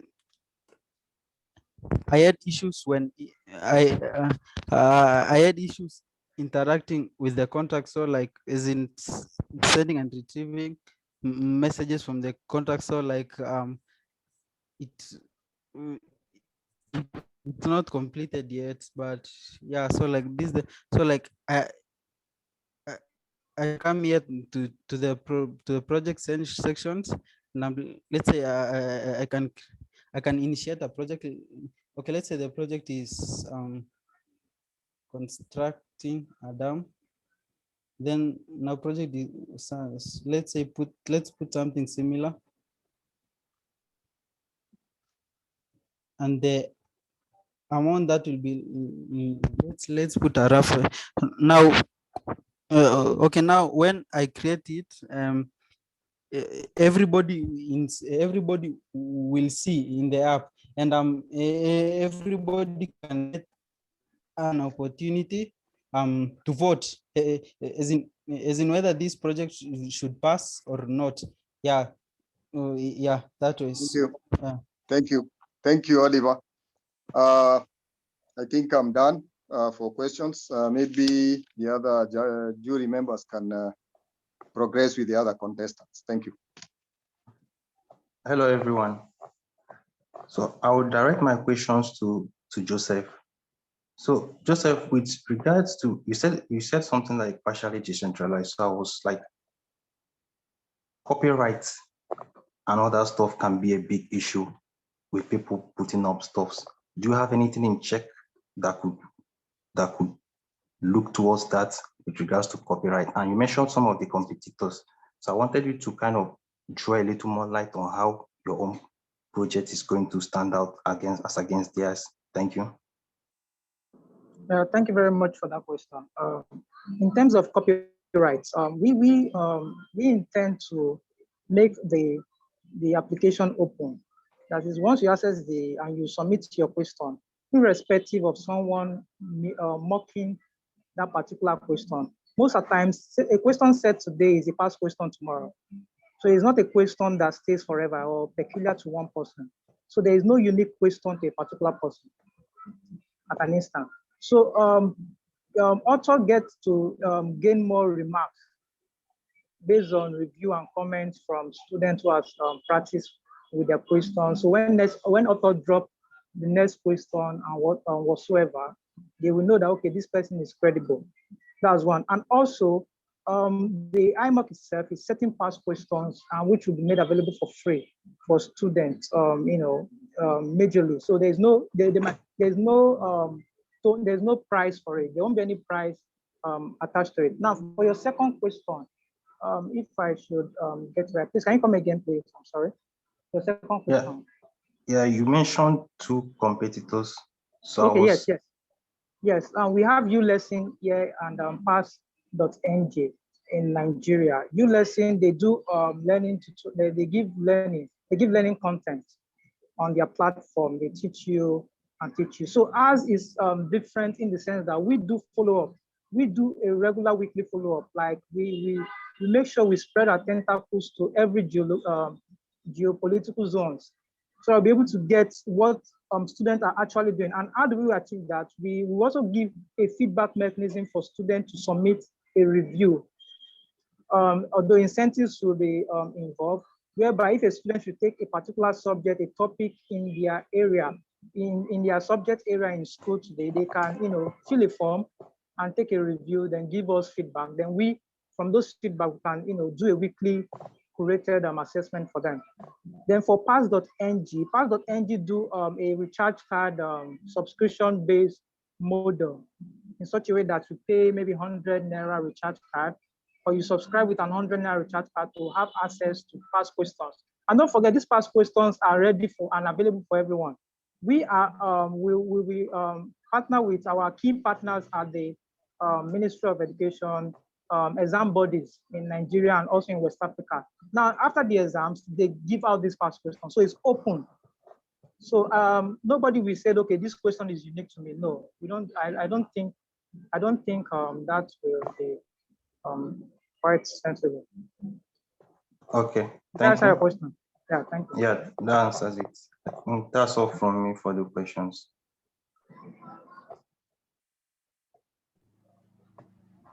All right. Good morning, good afternoon, everyone. So I'll be directing my question to Mafo. Yeah, you made a presentation about integrating IoT with drone AI and blockchain technology. Well, during your presentation, you made reference, of course, to supply chain, managing the supply chain system with using blockchain technology. But well, your presentation was actually supposed to be about drone application, AI, and IoT. I can't really see how blockchain is coming into place to solve any problem here. So probably my question would be on two different bases. Like, what exactly are you trying to solve with blockchain aside from using it as a supply chain mechanism? And could you have used a different solution aside from blockchain technology to solve this problem? Then finally, how do you think you can really integrate all these together using drone, AI, and IoT with blockchain? Hello? Please go ahead. So your question is not really clear. There were some breakage in your voice. All right. I'll come again. Can you hear me clearly now? Yes, I can hear you. All right, great. So I said your presentation was based on IoT, drone, and AI, and of course, blockchain technology. That was the topic, the agro drone tech. During your presentation, we're trying to figure out how blockchain can actually come in, as a solution to the already presented problem. But your solution was only based on blockchain application in supply chain. Okay, so now my question is, seeing this, do you think you could have used a different solution aside from blockchain? I mean, I'm trying to figure out exactly how the blockchain is coming in here. Then secondly, do you think it's actually possible to combine this four prevailing technology? I'm talking about IoT, AI, drone, and blockchain technology for your solution beyond the hype, of course. Yes, hello? Go ahead, please. Yes, sir. The solution can work without blockchain, but the additional advantage, like I said, was that it will ensure safety, trust, and transparency in the supply chain, which is what makes my solution unique.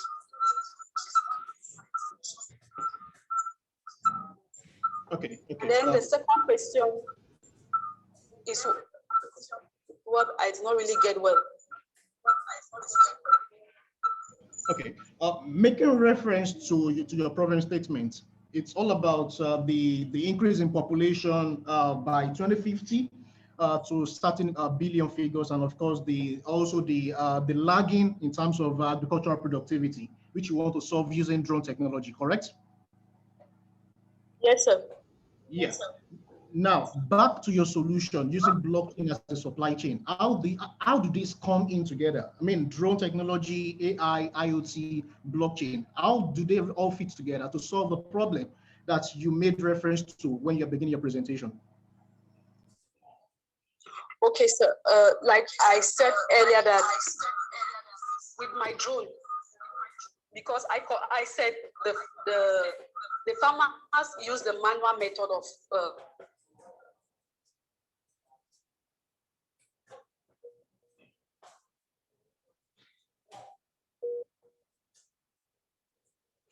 hello. Yes, can hear you. Your network was back and forth. Hello. Please go ahead. We're almost done. Okay, probably just to make this a little bit easier for you. It can be a yes, it can be a no answer. Okay, so let me simplify it. Can you hear me? Can you hear me? Yes. I can hear you. I hear you very well. Let me simplify the question for you. It's just a yes or no answer. Your problem statement, you wanted to solve the problem of productivity, the lagging productivity using blockchain technology. And while presenting, you made reference to drone, AI, IoT to solve these problems. Now, your blockchain solution basically is all about supply chain. So will I be correct if I say the solution you are presenting is not really a solution for blockchain, but a solution for drone technology? The solution, it incorporates everything like I said from the beginning, sir, because my product is what I was talking about, what the product does and the uniqueness of that product, which is the drone. So I spoke about the drone monitoring the farm, and once it monitor, and I spoke about artificial intelligence, which identify crop diseases, and that is, it detects crop diseases and automatically spray it if there's any crop infection. And then with all this data, it will be saved in the platform. That's an additional advantage of the product that I'm advertising, that is I'm showing that the farmers are going to use. And supplying this product, this is what it's going to do. The safety, how safe the product will be, how transparent it will be. That's where blockchain technology comes into the product. All right, thank you very much. All right, thank you. Thank you, Mafo. So I guess we are come to the end of the hackathon contestant presenting their projects. We have to leave the judges to go ahead and allocate their scores while we move to the next on the agenda. So over to you, Rosalind, for the next section. All right, thank you so much. And I appreciate each one of the presenters. I wish you all the best as we proceed to the judgment segment. Now, in introducing the next panel discussion, and just before that, wherever you're seated or listening in from, I'd encourage you just to stand up for a minute, take a deep breath. If you haven't gotten a chance to maybe just stretch your feet, please do that, because we have one more exciting stretch to go ahead for. So I will happily invite Susan Chief Nyamwea and Muthoni Njogu, as well as Lavinia Osborne, the panelists for the next segment, to unmute their mics and start their videos as we host this discussion, as we listen in to blockchain as a catalyst for the digital economy. Lavinia, kindly take us through as the moderator, and please introduce the panelists. Thank you. Thank you so much, Rosalind. Lovely to see you. Looking well, as always. It's awesome to be part of the closing ceremony of this hackathon, and congratulations and well done to everyone who has participated and who have reached the final stages. Much congratulations to you. So my name is Lavinia Osborne. I'm the host and founder of Women of Blockchain Talks. Coyote, the organizer of this hackathon, has been kind enough to involve me in the talks and allowed me to add my thoughts and experience to the journey of the students. So thank you very much for including me in this. Without further ado, I'd like to invite to the stage Chief Nyamwea, Muthoni, and Susan, of course, from Jubex. Are we here? Are you unmuted? Yes, I'm here. Yes, hi. Perfect. Hi. Where's Susan? Hi, Susan, are you here? She'll be joining in a minute. Right. Okay, thank you, Coyote. Right, so with that being said, we're going to be talking about business being a catalyst, and it's very important that these students, the next generation, the next wave of people coming into this space understand what it is to be in business, and in being in business, how that's going to help as a catalyst in promoting blockchain technology to the next generation and the next cohort, because it's not just a generational thing in the sense of age, but it's also a next generation cohort in the sense of mindset. Blockchain is so new, it's very innovative, and there is space for everyone. It's not discriminatory towards anyone, irrelevant of their age, gender, nationality. So when I talk, I always talk about how inclusive and diverse it is, and that there's enough space for everyone who wants to come in and add a purpose and value to this evolving space. So Muthoni is a lawyer, and she will be talking about regulations around blockchain and business, starting your business, things that you need to be mindful of, things that you need to think about. It's not just about the creative aspect, it's not just about the vision. Chief will be talking about storytelling and how it's very important in regards to building your community and branding yourself. Our stories help teach, but it also allows people to connect with us as individuals. And Susan will be talking about entrepreneurship in and of itself, and why it's so important to have those skill sets and things that you need to think about when you are building your business, building your product, because it's not just a product that you're building, it's a vision, and it's a business ultimately. So, Muthoni, would you like to say a few more things about yourself and maybe start the conversation off about things we need to think about from a legal and regulatory point of view when starting our business and just the whole blockchain space? Hi, good afternoon, good morning, everyone from wherever you are. My good name is Muthoni Njogu. I'm an advocate here in Kenya. I'm also a member of one of the industry associations in Kenya, that is the Blockchain Association of Kenya, and I assist them in terms of legal work and also trying to come up with policies that we can see whether we can engage our own government here in terms of trying to come up with policies for the blockchain technology. And I'm very happy to be here. The request is to kick off this conversation, and I think coming from the previous presenters, I think there was a presentation about various inventions that various students have come up with. And a few things that I always say when it comes to inventions, you really need to think about your intellectual property. I think there's some very, very, very good suggestions and proposals and questions have been fronted of all these products that have been invented. But again, you need to ask yourself, have you protected yourself from intellectual property perspective? I'll be engaging much more, but I am over to you, Lavinia. Thank you so much. And I think that's really key. Sometimes we forget about these things. I mean, even I do. I'm always out there sharing my ideas. And it's only afterwards one thinks, oops, intellectual property, Lavinia. So without further ado, Chief, would you like to introduce yourself and just talk about why it's so important, or why storytelling is so important, just briefly, and then we'll go into questions. Thank you, Chief. Thank you very much, Lavinia. Thank you to the Africa Blockchain Institute, Kayode, who invited me here. And congratulations to all the finalists who've made it this far. My name is Chief Nyamoya, as I've been introduced, and I'm an illustrator, storyteller, and I've worked in the animation space for over 10 years.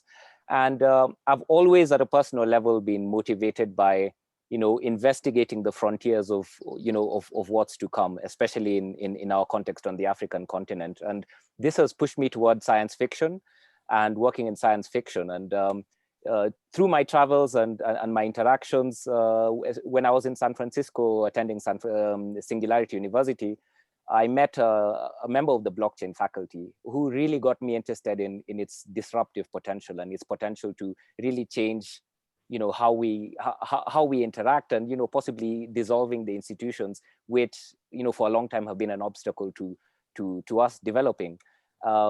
And so we got the idea of creating a story, and a story that can take people from 0 to 1, because as Desiree pointed out, most people are not interested in the complexities that developers dedicate most of their time to work with. Most people who are even driving a car don't need to know about how combustion engines work and what the pistons are doing. They just want to know what it does, how to use it, and especially in their context, in their life. And this is what story is extremely powerful in doing. So the whole idea of Trust Graphic Novel was to do that, to take people from 0 to 1, understand what blockchains are, what decentralization is as a concept, and if they are interested, be able to graduate from that to maybe becoming cryptographers or working in any other space that they can. And the story embeds themselves in communities such as the one that we've seen today. There's a community in a nation that I create called Wahengaland, and I'll share the link to Trust Graphic Novel in the chat so that anybody who's interested can look. And maybe if we have 5 minutes to spare on the chat, I might even show the motion comic that we created. So I'm really excited about this, and as we go along, we can be able to talk some more about this. Fantastic. I think that's a great introduction. I love your passion. And, to really engage people, we do need the illustrators, the people who not only have the vision, but can visualize it in a way that can encourage new individuals, new blood, new people into this space. So I'm looking forward to hearing all that you have to say. And of course, finally, we have Susan Falalo, who is the founder of GBX. Would you like to unmute? Oh, great, yeah. Thank you for introduction, Lavinia. I also like to say thank you to obviously the African Blockchain Institute for inviting me along to the panel today, and very exciting finalists that you have. But unfortunately, I missed their presentations due to some meetings I had this morning. But I'm actually the founder of GBX. GBX is a financial intermediary that connects startups and expertise with the relevant investment needed to scale the business. We do this on the blockchain. So if you can imagine, when you present an idea into Jubix, it is initially timestamped, and that timestamp represents your IP in future scenarios. Similarly, when you have a task or where you've participated in a project or you've collaborated, similarly, the timestamp will also showcase or have like a provenance value in terms of what your contribution was to that idea. So I want to like change how investment is done. Naturally, we invest traditionally by, making a legal agreement. And, the investor has to wait 4 to 5 years before he gets his investment back, his return on investment. So now with Jubix, we want to create a vertical that actually you can now transcend that money based on tractional capabilities of other ideas within the Jubix infrastructure. So once you invest in a company, if you believe that company is not actually doing so well, you can actually now divert your investment to another investment within the Jubix ecosystem. So it gives you that kind of power of having ownership of your money instead of actually just waiting to see what happens. And then obviously from a idea perspective, you have all of the cross-functional expertise that you connect with from day dot. So I think Mafani touched on it about the fact that, there's all of these legalities in regards to certain businesses, which, as a startup founder, you don't want to go into all the legal system because you end up spending a lot of money there. So it's really good to have all of these components on board from the very get-go of your idea.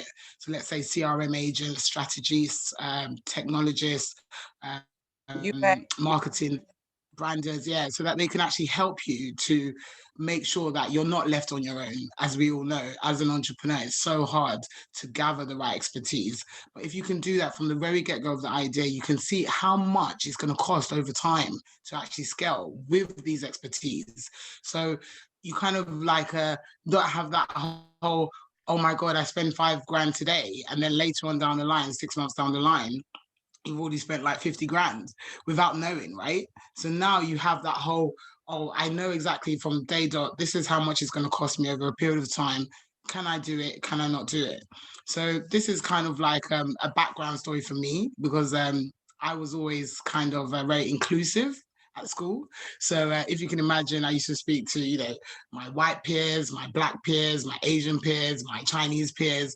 And actually that went against me, because obviously I like to interact with all of society, which made me have obviously a lot more diverse skills. So I think that that's what we need in today's market. And I think that's what blockchain can really bring. It can bring diversity, it can bring inclusion, and it can actually, benefit society, in terms of the ecosystems that are created. So I really appreciate that I'm here today.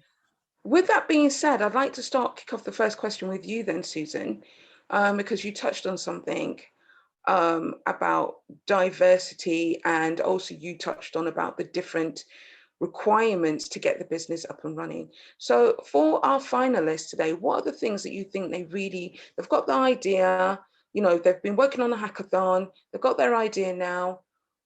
What should they be thinking about now as an entrepreneur? Because this is what we are, entrepreneurs. What should they be thinking about in the first instance? We're always thinking ahead. So what should they be thinking about now? You're on mute. The first thing I would say is R&D. I know it sounds like, like a really, strenuous task. Some people don't know. Exactly. So research and development is so crucial to every idea. You're going to think you're going to be the next unicorn. You're going to think, oh, I've got what the customer needs. But if you do not talk to these customers, if you do not have, relevant focus groups, relevant collaborators that potentially might use your product, you don't actually know the feedback until you've obviously produced a product. And at that stage, you've already invested a lot of time, you've already invested a lot of money. So actually doing some R&D, whether that be, 6 months to a year, depending on what the product is, it can really help to actually make you ahead of your competitors. So if you can imagine, you produce a product today, but because you haven't thought of, the follow through, now your competitors are ahead of you. They can actually produce a product straight after you and actually kick you out of the market. Where if you've done your R&D sufficiently enough, that can actually help to actually make you a more formidable competitor. Okay. Mutani, can you follow up on that? So what would what do you think these finalists need to be thinking about now that this day has arrived? You know, if they whoever wins, and even the individuals who don't win, they've got this idea now. What do you think they should be thinking about in this moment outside of winning? So I think a lot of times, I think even as Susan said, we really get excited about ideas and we really want to share all our ideas with everyone. And at that moment in time, when you do share your ideas, you do realize that you've actually let it out to the public. Now you've been in a position where you're a contestant and probably you've not won, and you had this idea that you're able to come and relate to, you know, a group of an institution like this. So where do you start? Where do you start? You must have a starter pack, even as Susan said, there's a starter pack, even a legal starter pack. Let's begin from there as well. So you must think of, now I have already expanded my intellectual property. So what happens to it? Do I need to copyright it? Do I need to patent it? What do I need to do? So that you can be able to hold those ideas, they be, you know, they be the, what do you call it? The idea is yours, so that nobody else is able to, you know, copy it and use it elsewhere. So you need to think about things like that. Again, if you're a person who has won in the contest, you also need to think about other things like, you know, data protection. Does your idea involve other people? You also need to think about, are there normal regulations probably within that your organization, within your jurisdiction that apply? If, for instance, one of your ideas is relating to, you know, payment systems, are there payment system regulations within your jurisdiction that you need to apply? So as Susan said, there's a whole basket of regulations that you need to think about. But the first thing that I would advise anybody who is in a startup is always first to protect their idea, even before we get to the rest of all the other regulations. Protect it. Thank you. You're on mute. And Chief, how would you answer this from your perspective, you know? Yes. There's very strong similarity that I see between the startup process and storytelling, because when you're launching a startup, the very first thing that you do is profile your user, try to get a sense of who the user is, and you know, you might even go as far as drawing them. What do they do? Where do they go to school? If they go to school, how old are they?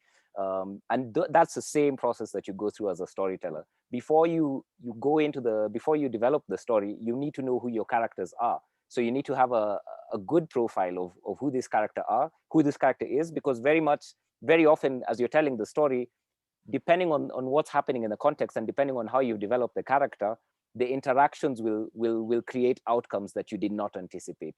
And that's the same thing in a startup, that, you know, as you go along and as you're iterating, there are going to be certain developments that you don't anticipate, and it's directly correlated to how well you profile that character. So I would say spend a lot of time trying to understand your user, profile them as well as possible. Who are the protagonists? Who are the antagonists? And there are a lot of tools that I use in storytelling that I find overlap, you know, quite well with startup culture. Like there's a chart that we usually draw, you know, before we write a story. Who is the protagonist? What is their goal? What is their biggest goal that's going to drive the story? What is the obstacle that they face? And then, you know, you do the same thing for all the characters involved, and you know, that becomes very useful. And also, you know, understand a little bit about storytelling. If you can dedicate a little bit of time to developing that skill, or getting somebody on your team who has that skill, it can be very helpful in moving your product forward, because there've been so many instances where you have a brilliant backend, but the UX and you know, the part that the users interact with is not, you know, very good, and that itself can just end up, you know, destroying all the hard work that you've done. So I think my advice would be just dedicating a lot more time to that human aspect. I think yeah, I think that's really great, and it's obviously a very creative way of looking at it, which makes it interesting and fun, because sometimes when you're starting a business, it can be taxing when you're thinking about R&D and thinking about legal. You want to bring a bit more fun and flavor into it, and so what you've proposed is definitely a fun and flavorsome way of thinking about how to think about your users and also your supporters, because your users can be your supporters, but they can also, they can be your supporters in the way of, excuse me, they could be your supporters in the way of your encouragers, but your supporters in the sense of critiquing you and making you be better. Absolutely. And so some people will see that as an antagonist, but an antagonist can also be positive for your business. So I think it's very good to think about those outcomes.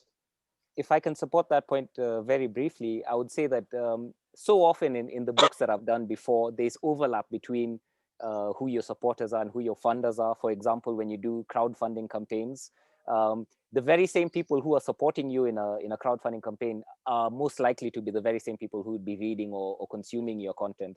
And like in the case of my most recent book, my strongest supporters have come from the blockchain community. You have, groups like the Consensus Grants, Algorand, and all these other participants. And, they themselves are consumers of this material. So it's relationship building at the end of the day, and it's storytelling at the end of the day. Really great points there. Really great points. So I'm gonna go back to Muthoni, and I'm gonna ask her my question to you and to the panel ultimately. What has been your biggest challenge in your business in the context of blockchain that is relevant to, which could be relevant to many people who the finalist specifically, and how did you overcome it? One of the biggest challenges that I find within as a lawyer myself, one of the biggest challenges that I find with, startups or clients who are within the blockchain space is the notion that there is a curtail in terms of legal costs, and they think that if I get into legal, I will probably not even have enough money. Probably if I have 100,000, I will probably not have enough money if I put in the lawyer aspect. But it is very critical that you understand that I think, as Chief said, it's sort of a whole storyline. You must think about the grand picture before you even just start, having small chunks about it. You must think about it, that this will entail a legal aspect about it. So one of the ways that, like for us in Kenya, there are organizations that actually help you to just be a startup and be able to cater for you from a legal perspective with no cost whatsoever. We actually have, I think, a hub here in Kenya that's called the Lawyers Hub. It actually helps a lot of startups to navigate the legal aspect about you being a startup, and at a very minimum cost. So I think one of the ways is to try and get information that there are actually organizations that actually help startups if you think that legal costs are an impediment to get you started off from that perspective. So I think that is one of the problems from my area, that I find a lot of people, the lack of knowledge and education about it just becomes a hurdle, and you see somebody is not moving, and a few years down the line, their idea has been taken by somebody else. So I think it's that, and also just trying to engage the organizations that are government-based, that you just go and walk in and walk out. There's a bit of can I say fear? I call it fear. It's like fear. You don't want to step into somewhere and ask for that information. The information is readily available. Some few things that have a very minimum cost, so you do not have to, have that legal quagmire, but you need to have it as a startup. Yes. Brilliant advice. And I think what I would take away from that is you don't know what you don't know. So ask the questions. You may have the assumption that it's going to be costly. Who can I trust? But unless you ask the question, then you don't know what resources are available to you.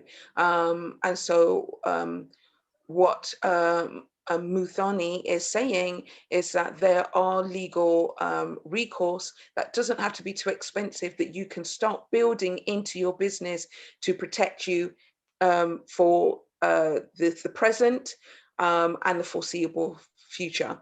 And now you're saying that that's in Kenya. So obviously, if it's in Kenya, then it may or may not be in other parts of Africa. But until you ask that question, then you don't really know. Correct? Correct. And in fact, like this particular, I think there was a formation of what we call an Africa Legal Tech Association. So this encompasses the whole continent, and it also has partnerships with other continents. I think even Australia, There's a connection to that as well. So as well, if you don't look for the information will find you. But all these associations are within the continent and of course over and above the continent as well. So a question or a direction to Coyote is a resource page with some of this legal information, so the finalists and other students who have participated can have access to that information. And Susan, what has been your biggest hurdle and how did you overcome it as a startup entrepreneur? I just wanted to touch a little bit about what Chief said about storytelling. And I feel that also, now that we're living in a decentralized world with the blockchain, actually, we have to make holistic products. So we have to make products that meet different needs within one product. Because now you have, even husband and wife arguing about Brexit, right? You have, the people in the Labour Party or the people in the Conservative Party not getting along. So now people are having much more opinions and believing that I have, value to bring to the table. So I believe that, going forward, even as a startup founder, when you're making a product, always think about, the first layer, second layer in terms of a blockchain product. And think, how can I diversify my product to meet those different segments within the community that I've built? So you could have maybe like teenagers in your community, you might have older adults. So like Chief said, it's like you could have a use case based on a 35-year-old woman named Kelly and she goes to work. But now, because the users are so diverse, you actually have to have a product that meets the different needs that those users have. So going back to your question, Lavinia, about the challenges. For me, the most biggest challenge is not knowing that my race was going to be an issue. For me, I've always grew up in, a quite cosmopolitan area. So for me to actually now, at the height of my career, actually realize that actually my race is a factor and also my gender. I feel that was the biggest barrier that I could have faced because I'm actually a confident, I can work well with women, I can work well with men. So for me, I felt that that was the biggest barrier for me in terms of like having to actually face up to it. Oh gosh, I'm Black and I'm female and it's a problem. So I really believe that blockchain particularly will help to obviously, spearhead, women into more, C-level roles and executive roles. So that's why, I was so delighted to actually be in this space because, it's kind of like a thing that I wasn't affected by, but only realizing now that it's a big thing and it's been happening for years. And it's not just an African thing, it's a global thing. So even knowing that as well, because, I'm from Nigeria myself, so I'm kind of used to, the women don't speak, the men talk kind of thing. But when, realizing that actually it's a global thing and, it's something that needs to be, handled, and it needs to have formidable women like Lavinia and Mafoni to, come and actually talk up and represent, the female sector, the female experts in the sectors. So, definitely, now that I faced the barrier, I would like to set the change. So, that's my whole, processing of it, really.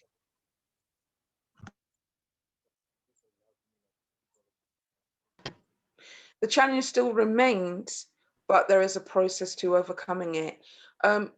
We talk about race and gender. So of course, gender discrimination and the gender gap is obviously around everywhere. But is race really a bigger factor for our finalists, so to speak, because they are in Africa? So do you think that will be as bigger an issue there than, say, a country like the UK, which is where you and I both are? So I was actually glad that Mafoni talked about, there's an alliance, of people that have come together in Africa to make sure that there's certain frameworks or certain policies in place to make sure that these ecosystems that are built are actually being scaled. Because I even saw on, a friend's status today that, having to wake up in Nigeria another day, I'm so saddened, Also in terms of the Bitcoin blockchain movement, they've, they've forbidden people making Bitcoin transactions. I don't know in all parts of Africa, but specifically in Nigeria. So that is really, really painful, because if anything, that's where the ecosystems are needed even more. These ecosystems provide an infrastructure that would help other people to have opportunities. So why would governments or these politicians stop that from happening? It's really very, very upsetting. So definitely I agree with you that these startups are in Africa, but also be confident enough to even go out to international investors. Be confident enough to and bold enough to know that you are great, you are amazing, and no matter your race, if the person in front of you believes that you are great, the race thing won't be an issue. So I feel that don't just limit yourself to Africa, but also go to external parts, because then they can also provide the investment that you need to be able to scale from an operational perspective. I think that's a great point, because sometimes we get we want to go out and take a risk, but we're scared, and so we choose safe and comfort. And then when it doesn't work, we say, I tried and it didn't work. But did you try outside of your comfort zone? This is the question. And with this space, it is really new, and it is for the bold, and it is for the brave. So good advice there. Okay, Chief, can I ask you the same question? Yes, thank you. I can only agree with the previous panelists. The challenges that we face, I would say very few of them are exclusively personal, and the majority of them are systemic. That even if we take for granted the fact that you're very bold, you're very courageous, you have all that it takes to be a successful entrepreneur, there are still some systemic barriers that we face, such as lack of government support, underinvestment, especially in frontier fields. For me, previously that was animation. And then even if you look at this field of blockchain technology, you can count on your fingertips the number of African governments that, first of all, understand it and are supportive.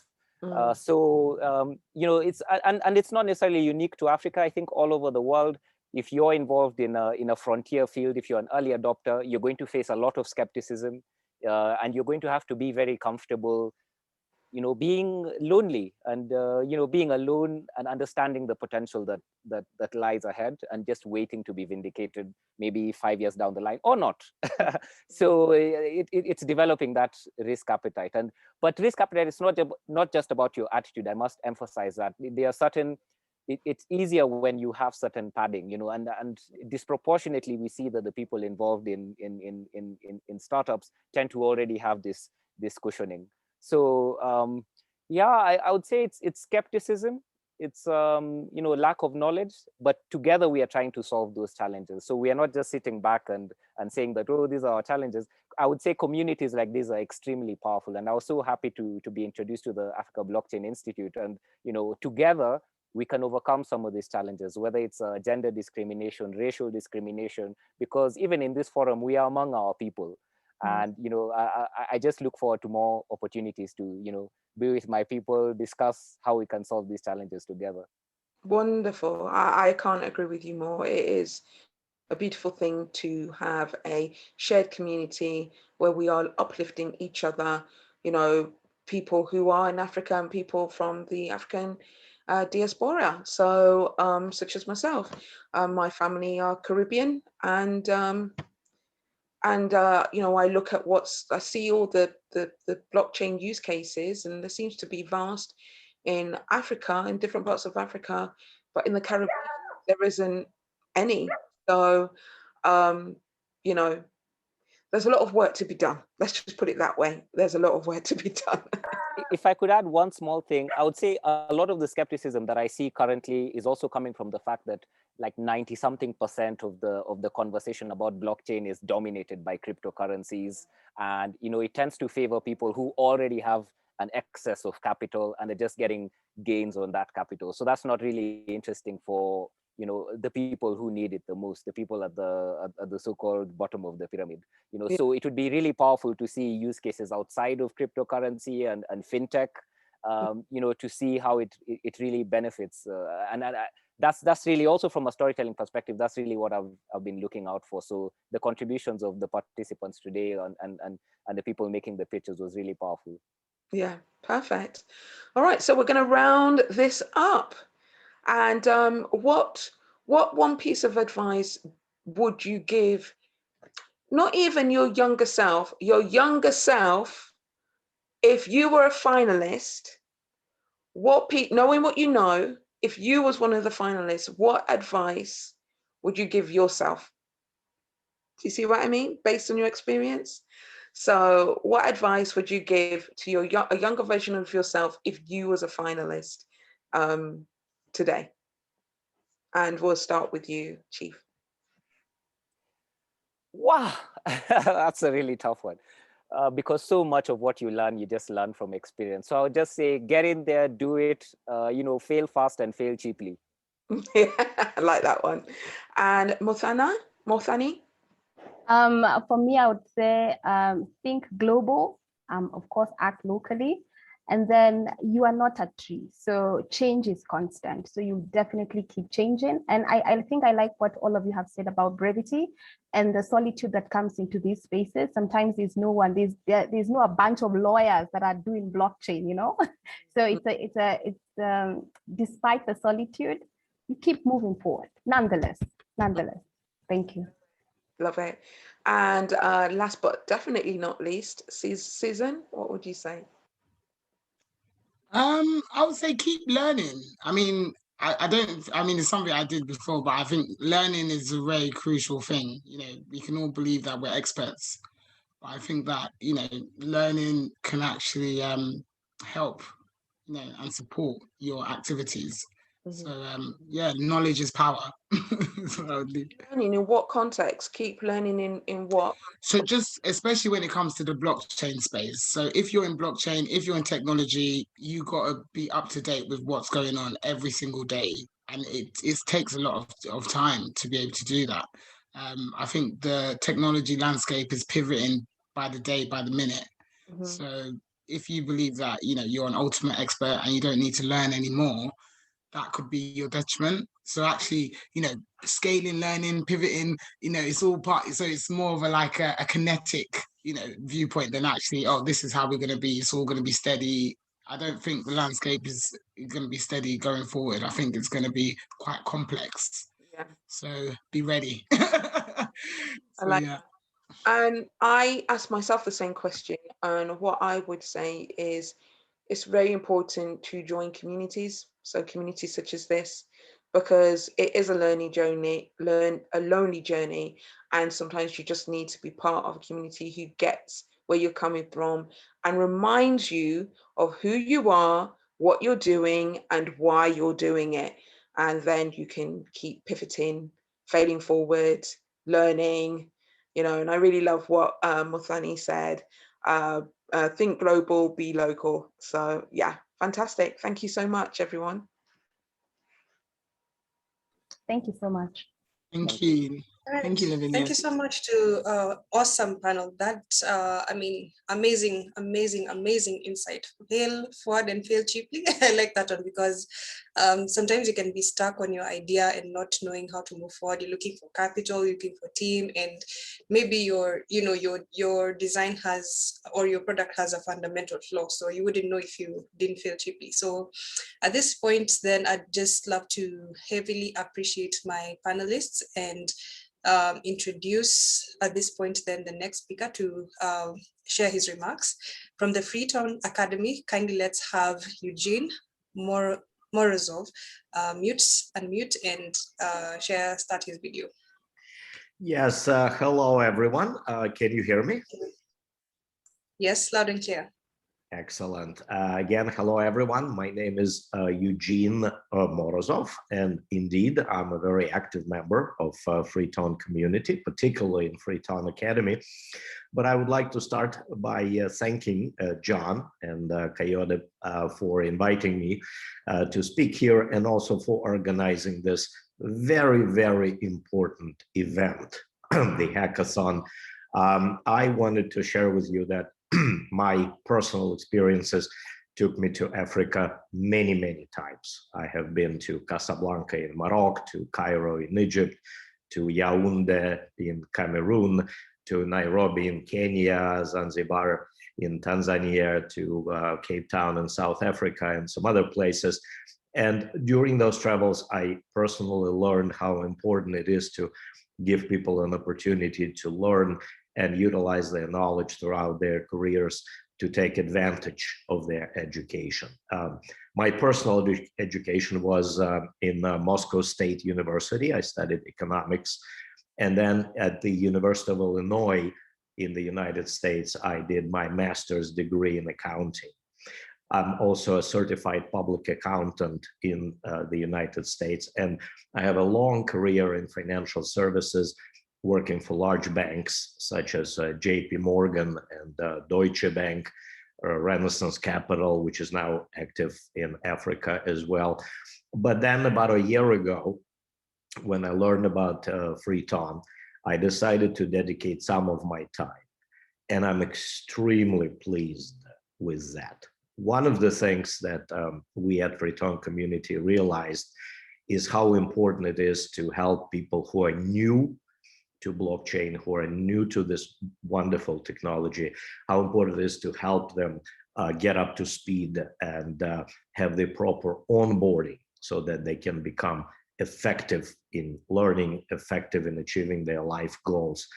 And to help people with that, the Freeton community has formed an academy. I just dropped in the chat room the link. It is freeton.academy. And that website is specifically designed for people that want to learn more about this available technology and many related issues.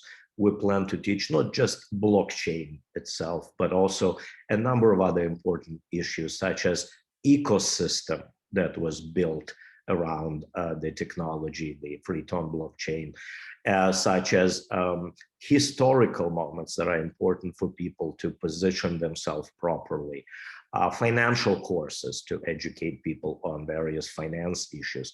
So we're hoping to have Freeton Academy be a one-stop shop for knowledge related to blockchain and similar knowledge that is needed for young people such as all of you to advance in their careers.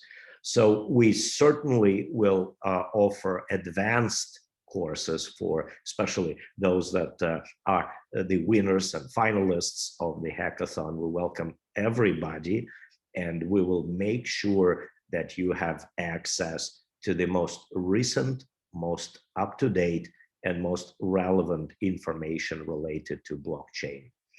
So again, I want to thank everybody, and I'm open to any questions that you guys may have.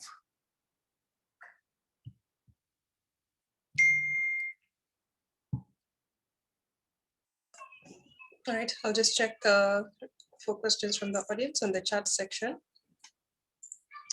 If there are no questions then at this point, thank you so much for sharing your thoughts and your journey with us. I believe then that each one of the audience has been inspired to further their career and take their part in this ecosystem.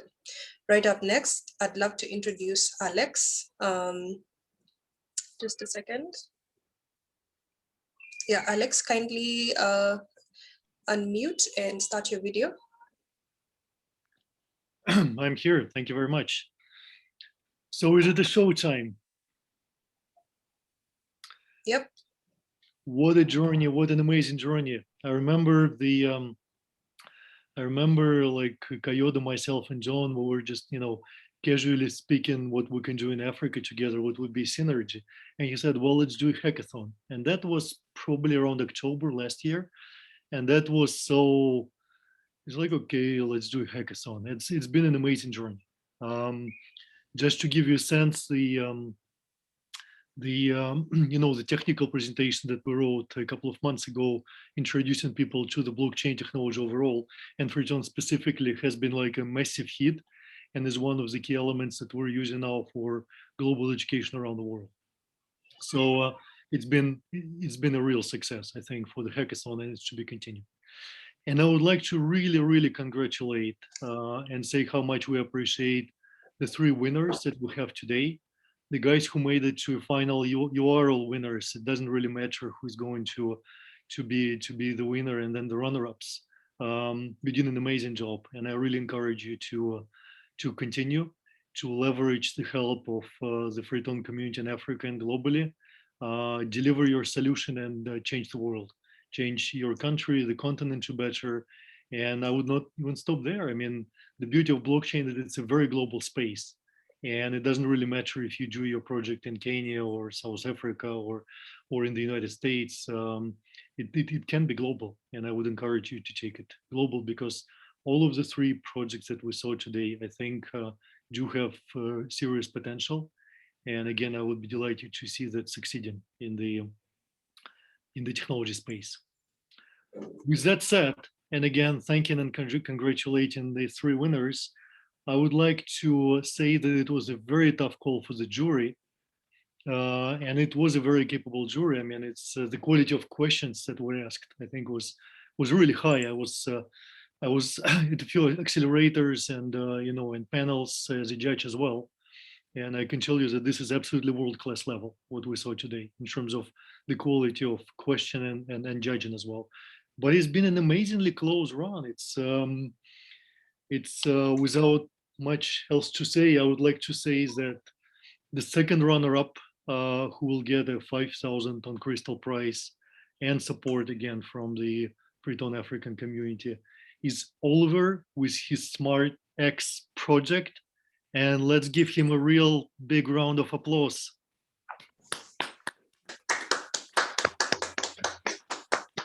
I think for the audience, if you're muted, you can use the reactions. Just you can highlight the confetti.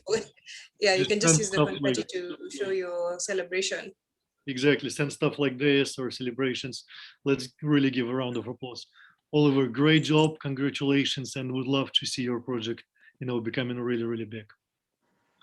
The first runner-up, and I'll make a little pause as they do in Hollywood when they announce the Oscar winners, and yet a little bit more pause, just, let the 2 contestants think and prepare. And it's May Furana with your Agri Drone Tech. Congratulations. Hey.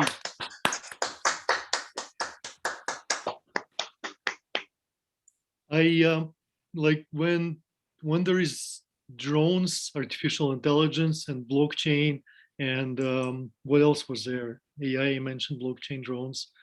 It's I mean, it's like you're checking 3 out of 6 exponential technologies. Somebody was speaking about Singularity University here, so they classify those technologies as exponential. So congratulations, very ambitious project and very much needed on the African continent.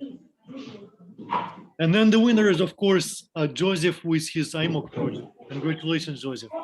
Amazing job, and your project is like world class. I was watching the presentation and I could see this project being realized in the US or elsewhere in the very advanced blockchain jurisdiction, very blockchain kind of ecosystems. So congratulations, Joseph, on winning the hackathon. Congratulations. And so the winner gets 25,000 on crystals. May Ferrano with her project 15K, and Oliver 5,000 ton crystals, which I'm sure would be a good support. Good support to to finance your project. And then again, John, I don't know if you want to say a couple of words whether Freetone African community can support those projects going into implementation and in launch. John, you want to say a couple of words? If you're with us, of course. Yes. Definitely. We've been looking for the use cases as African sub-governance. For sure, we are going to engage the winners and, of course, enroll them to the academy for those who want to go to the advanced level. And we're also talking to the other contestants who did not make it to the final so that we can improve on their projects and definitely be involved in the next hackathon. I think for the winning team, just beyond the prizes, obviously we will support their projects into reality as a Freeton network. Thank you. Thank you, John. Thank you, John. And over to our hosts. Thank you so much. We happily congratulate all three winners. And I would say from this point, your journey has just begun. You have not simply won, you have transitioned into a new beginning. So make the impact, stay true to your vision. At this point, I'd love to welcome Julian Rujanju, the blockchain development specialist at the Rwanda Information Society Authority. Thank you, Julian. Kindly unmute and start your video.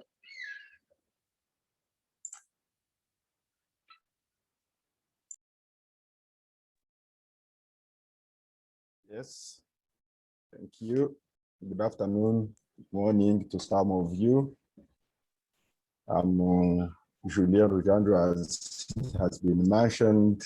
I'm in charge of blockchain technology at RISA, Rwanda Information Society Authority. It is my pleasure to be here with you. I'm representing my managers, Dr. Said Ngoga and Esther Nkunda, respectively, heads of innovation and digitalization at Ministry of the ICT and Innovation and at RISA.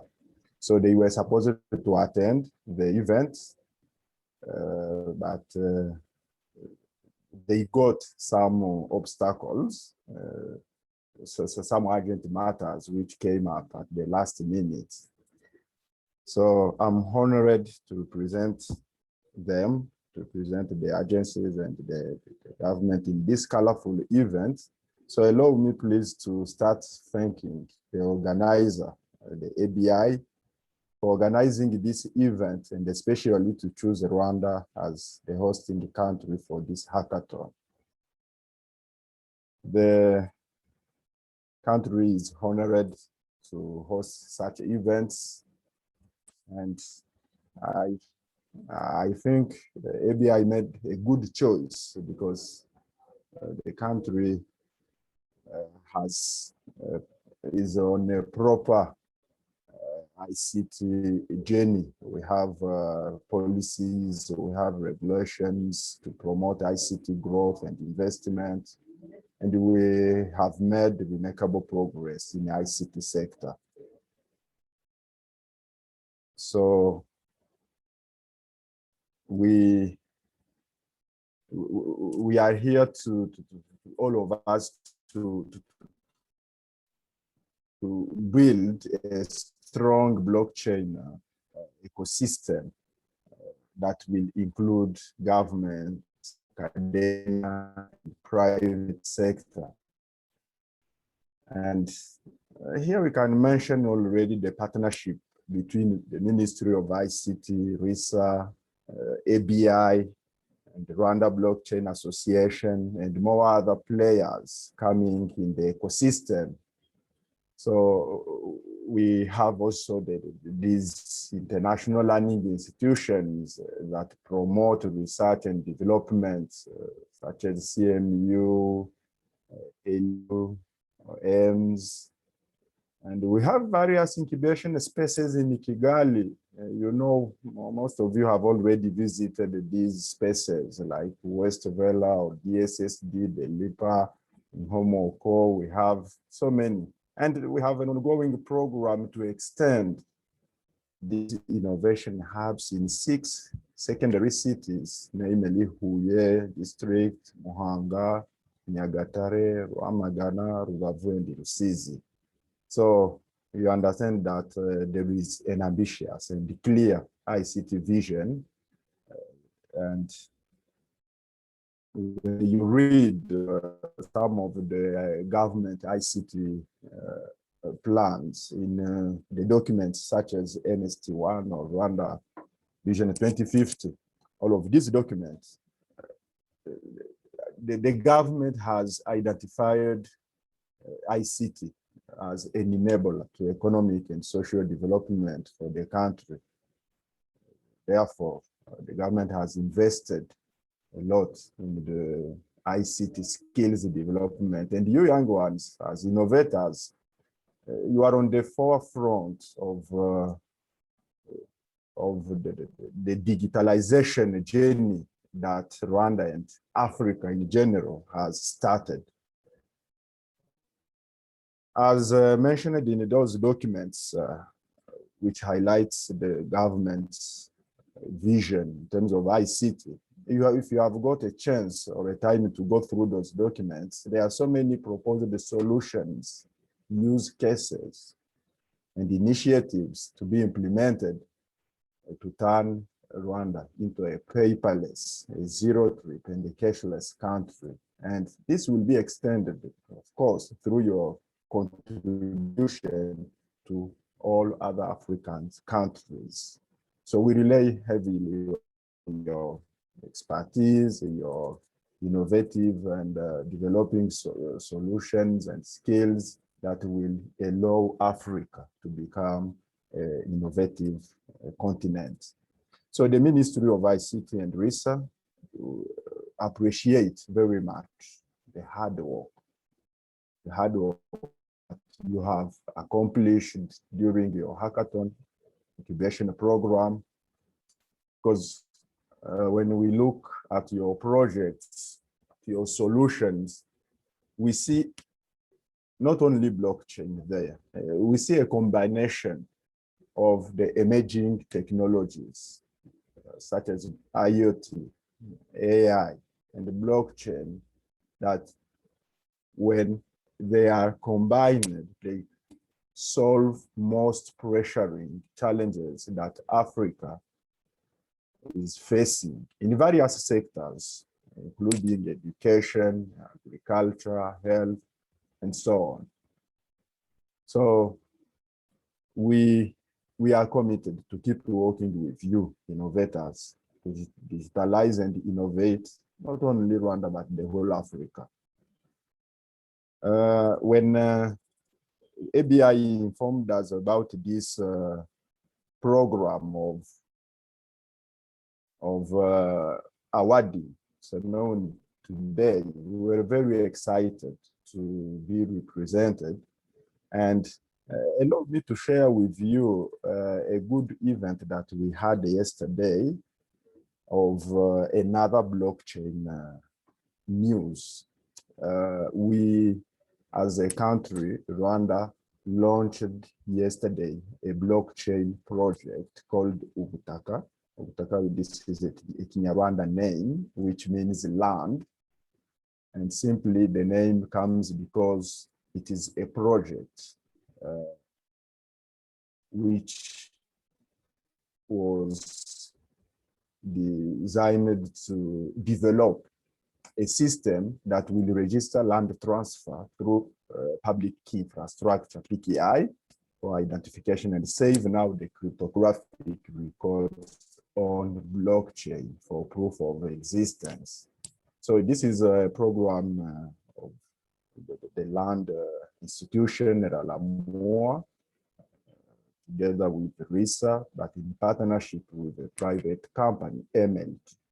It is a pilot phase which was launched yesterday, 28th April. So it will end on 27th July 2021.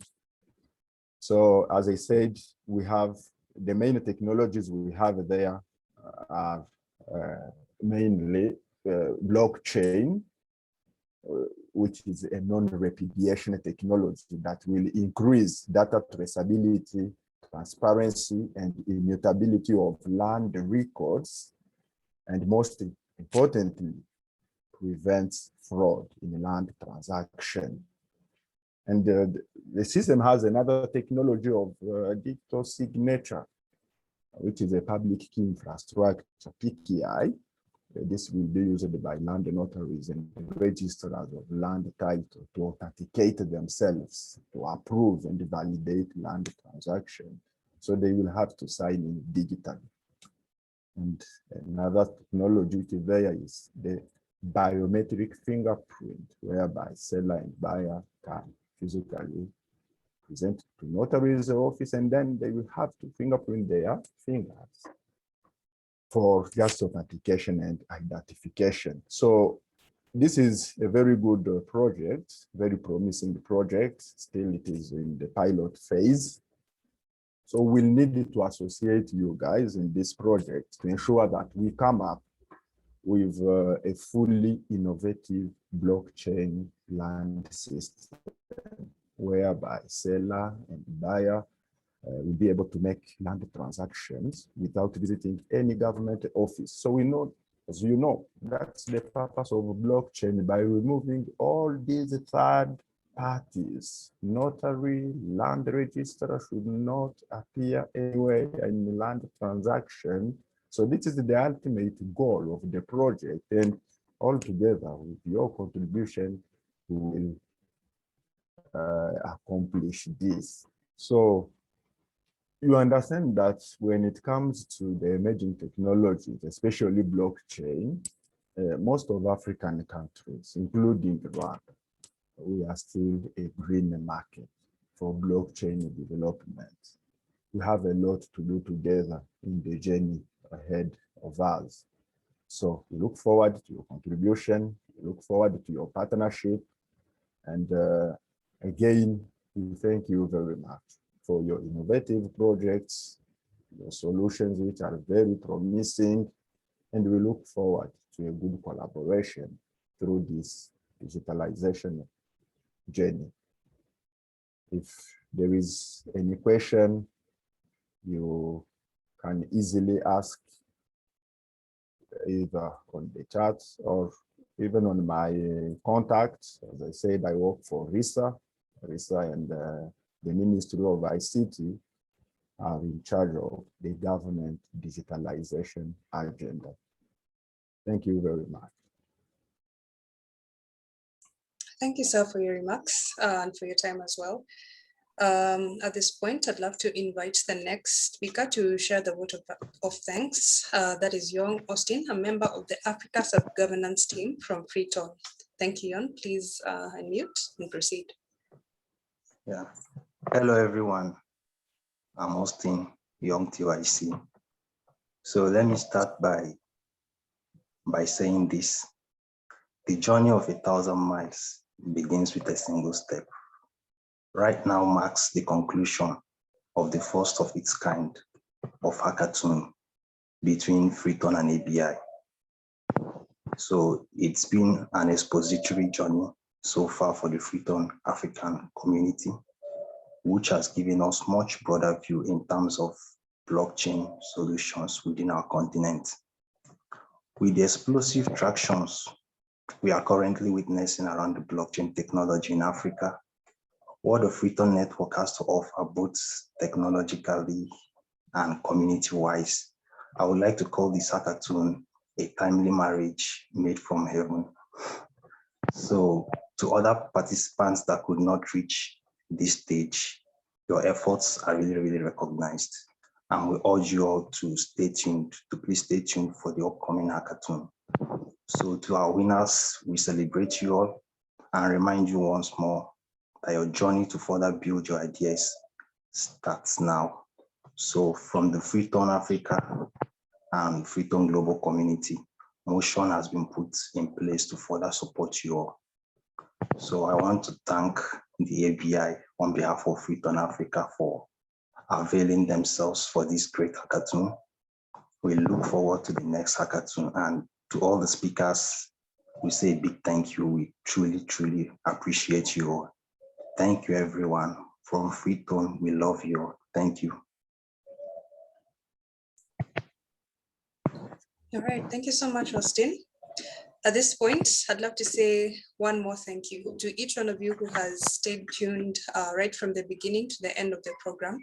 It's been an exciting session, I would say, simply because we've begun something new. We have forged relationships. We have seen the projects and the products that are underway. And you've had the amazing and outstanding speakers just sharing their insights. So to each one that's especially on the building journey, my affirmation to you is that you are not alone. I can now happily close this by saying that I have been honored to be your MC and part of the host today, Rosalyn Wanjiro, faculty at the Africa Blockchain Institute. And from here henceforth, we are blockchain ready. So please go make your impact and let's meet at the next hackathon. Thank you so much. Much love from Kenya. Thank you. Bye. Bye, everyone. Bye, everyone. So we'll see you some other time. Thank you very much for coming for today's program. Bye. Thank you so much. See you next time. Bye. Bye.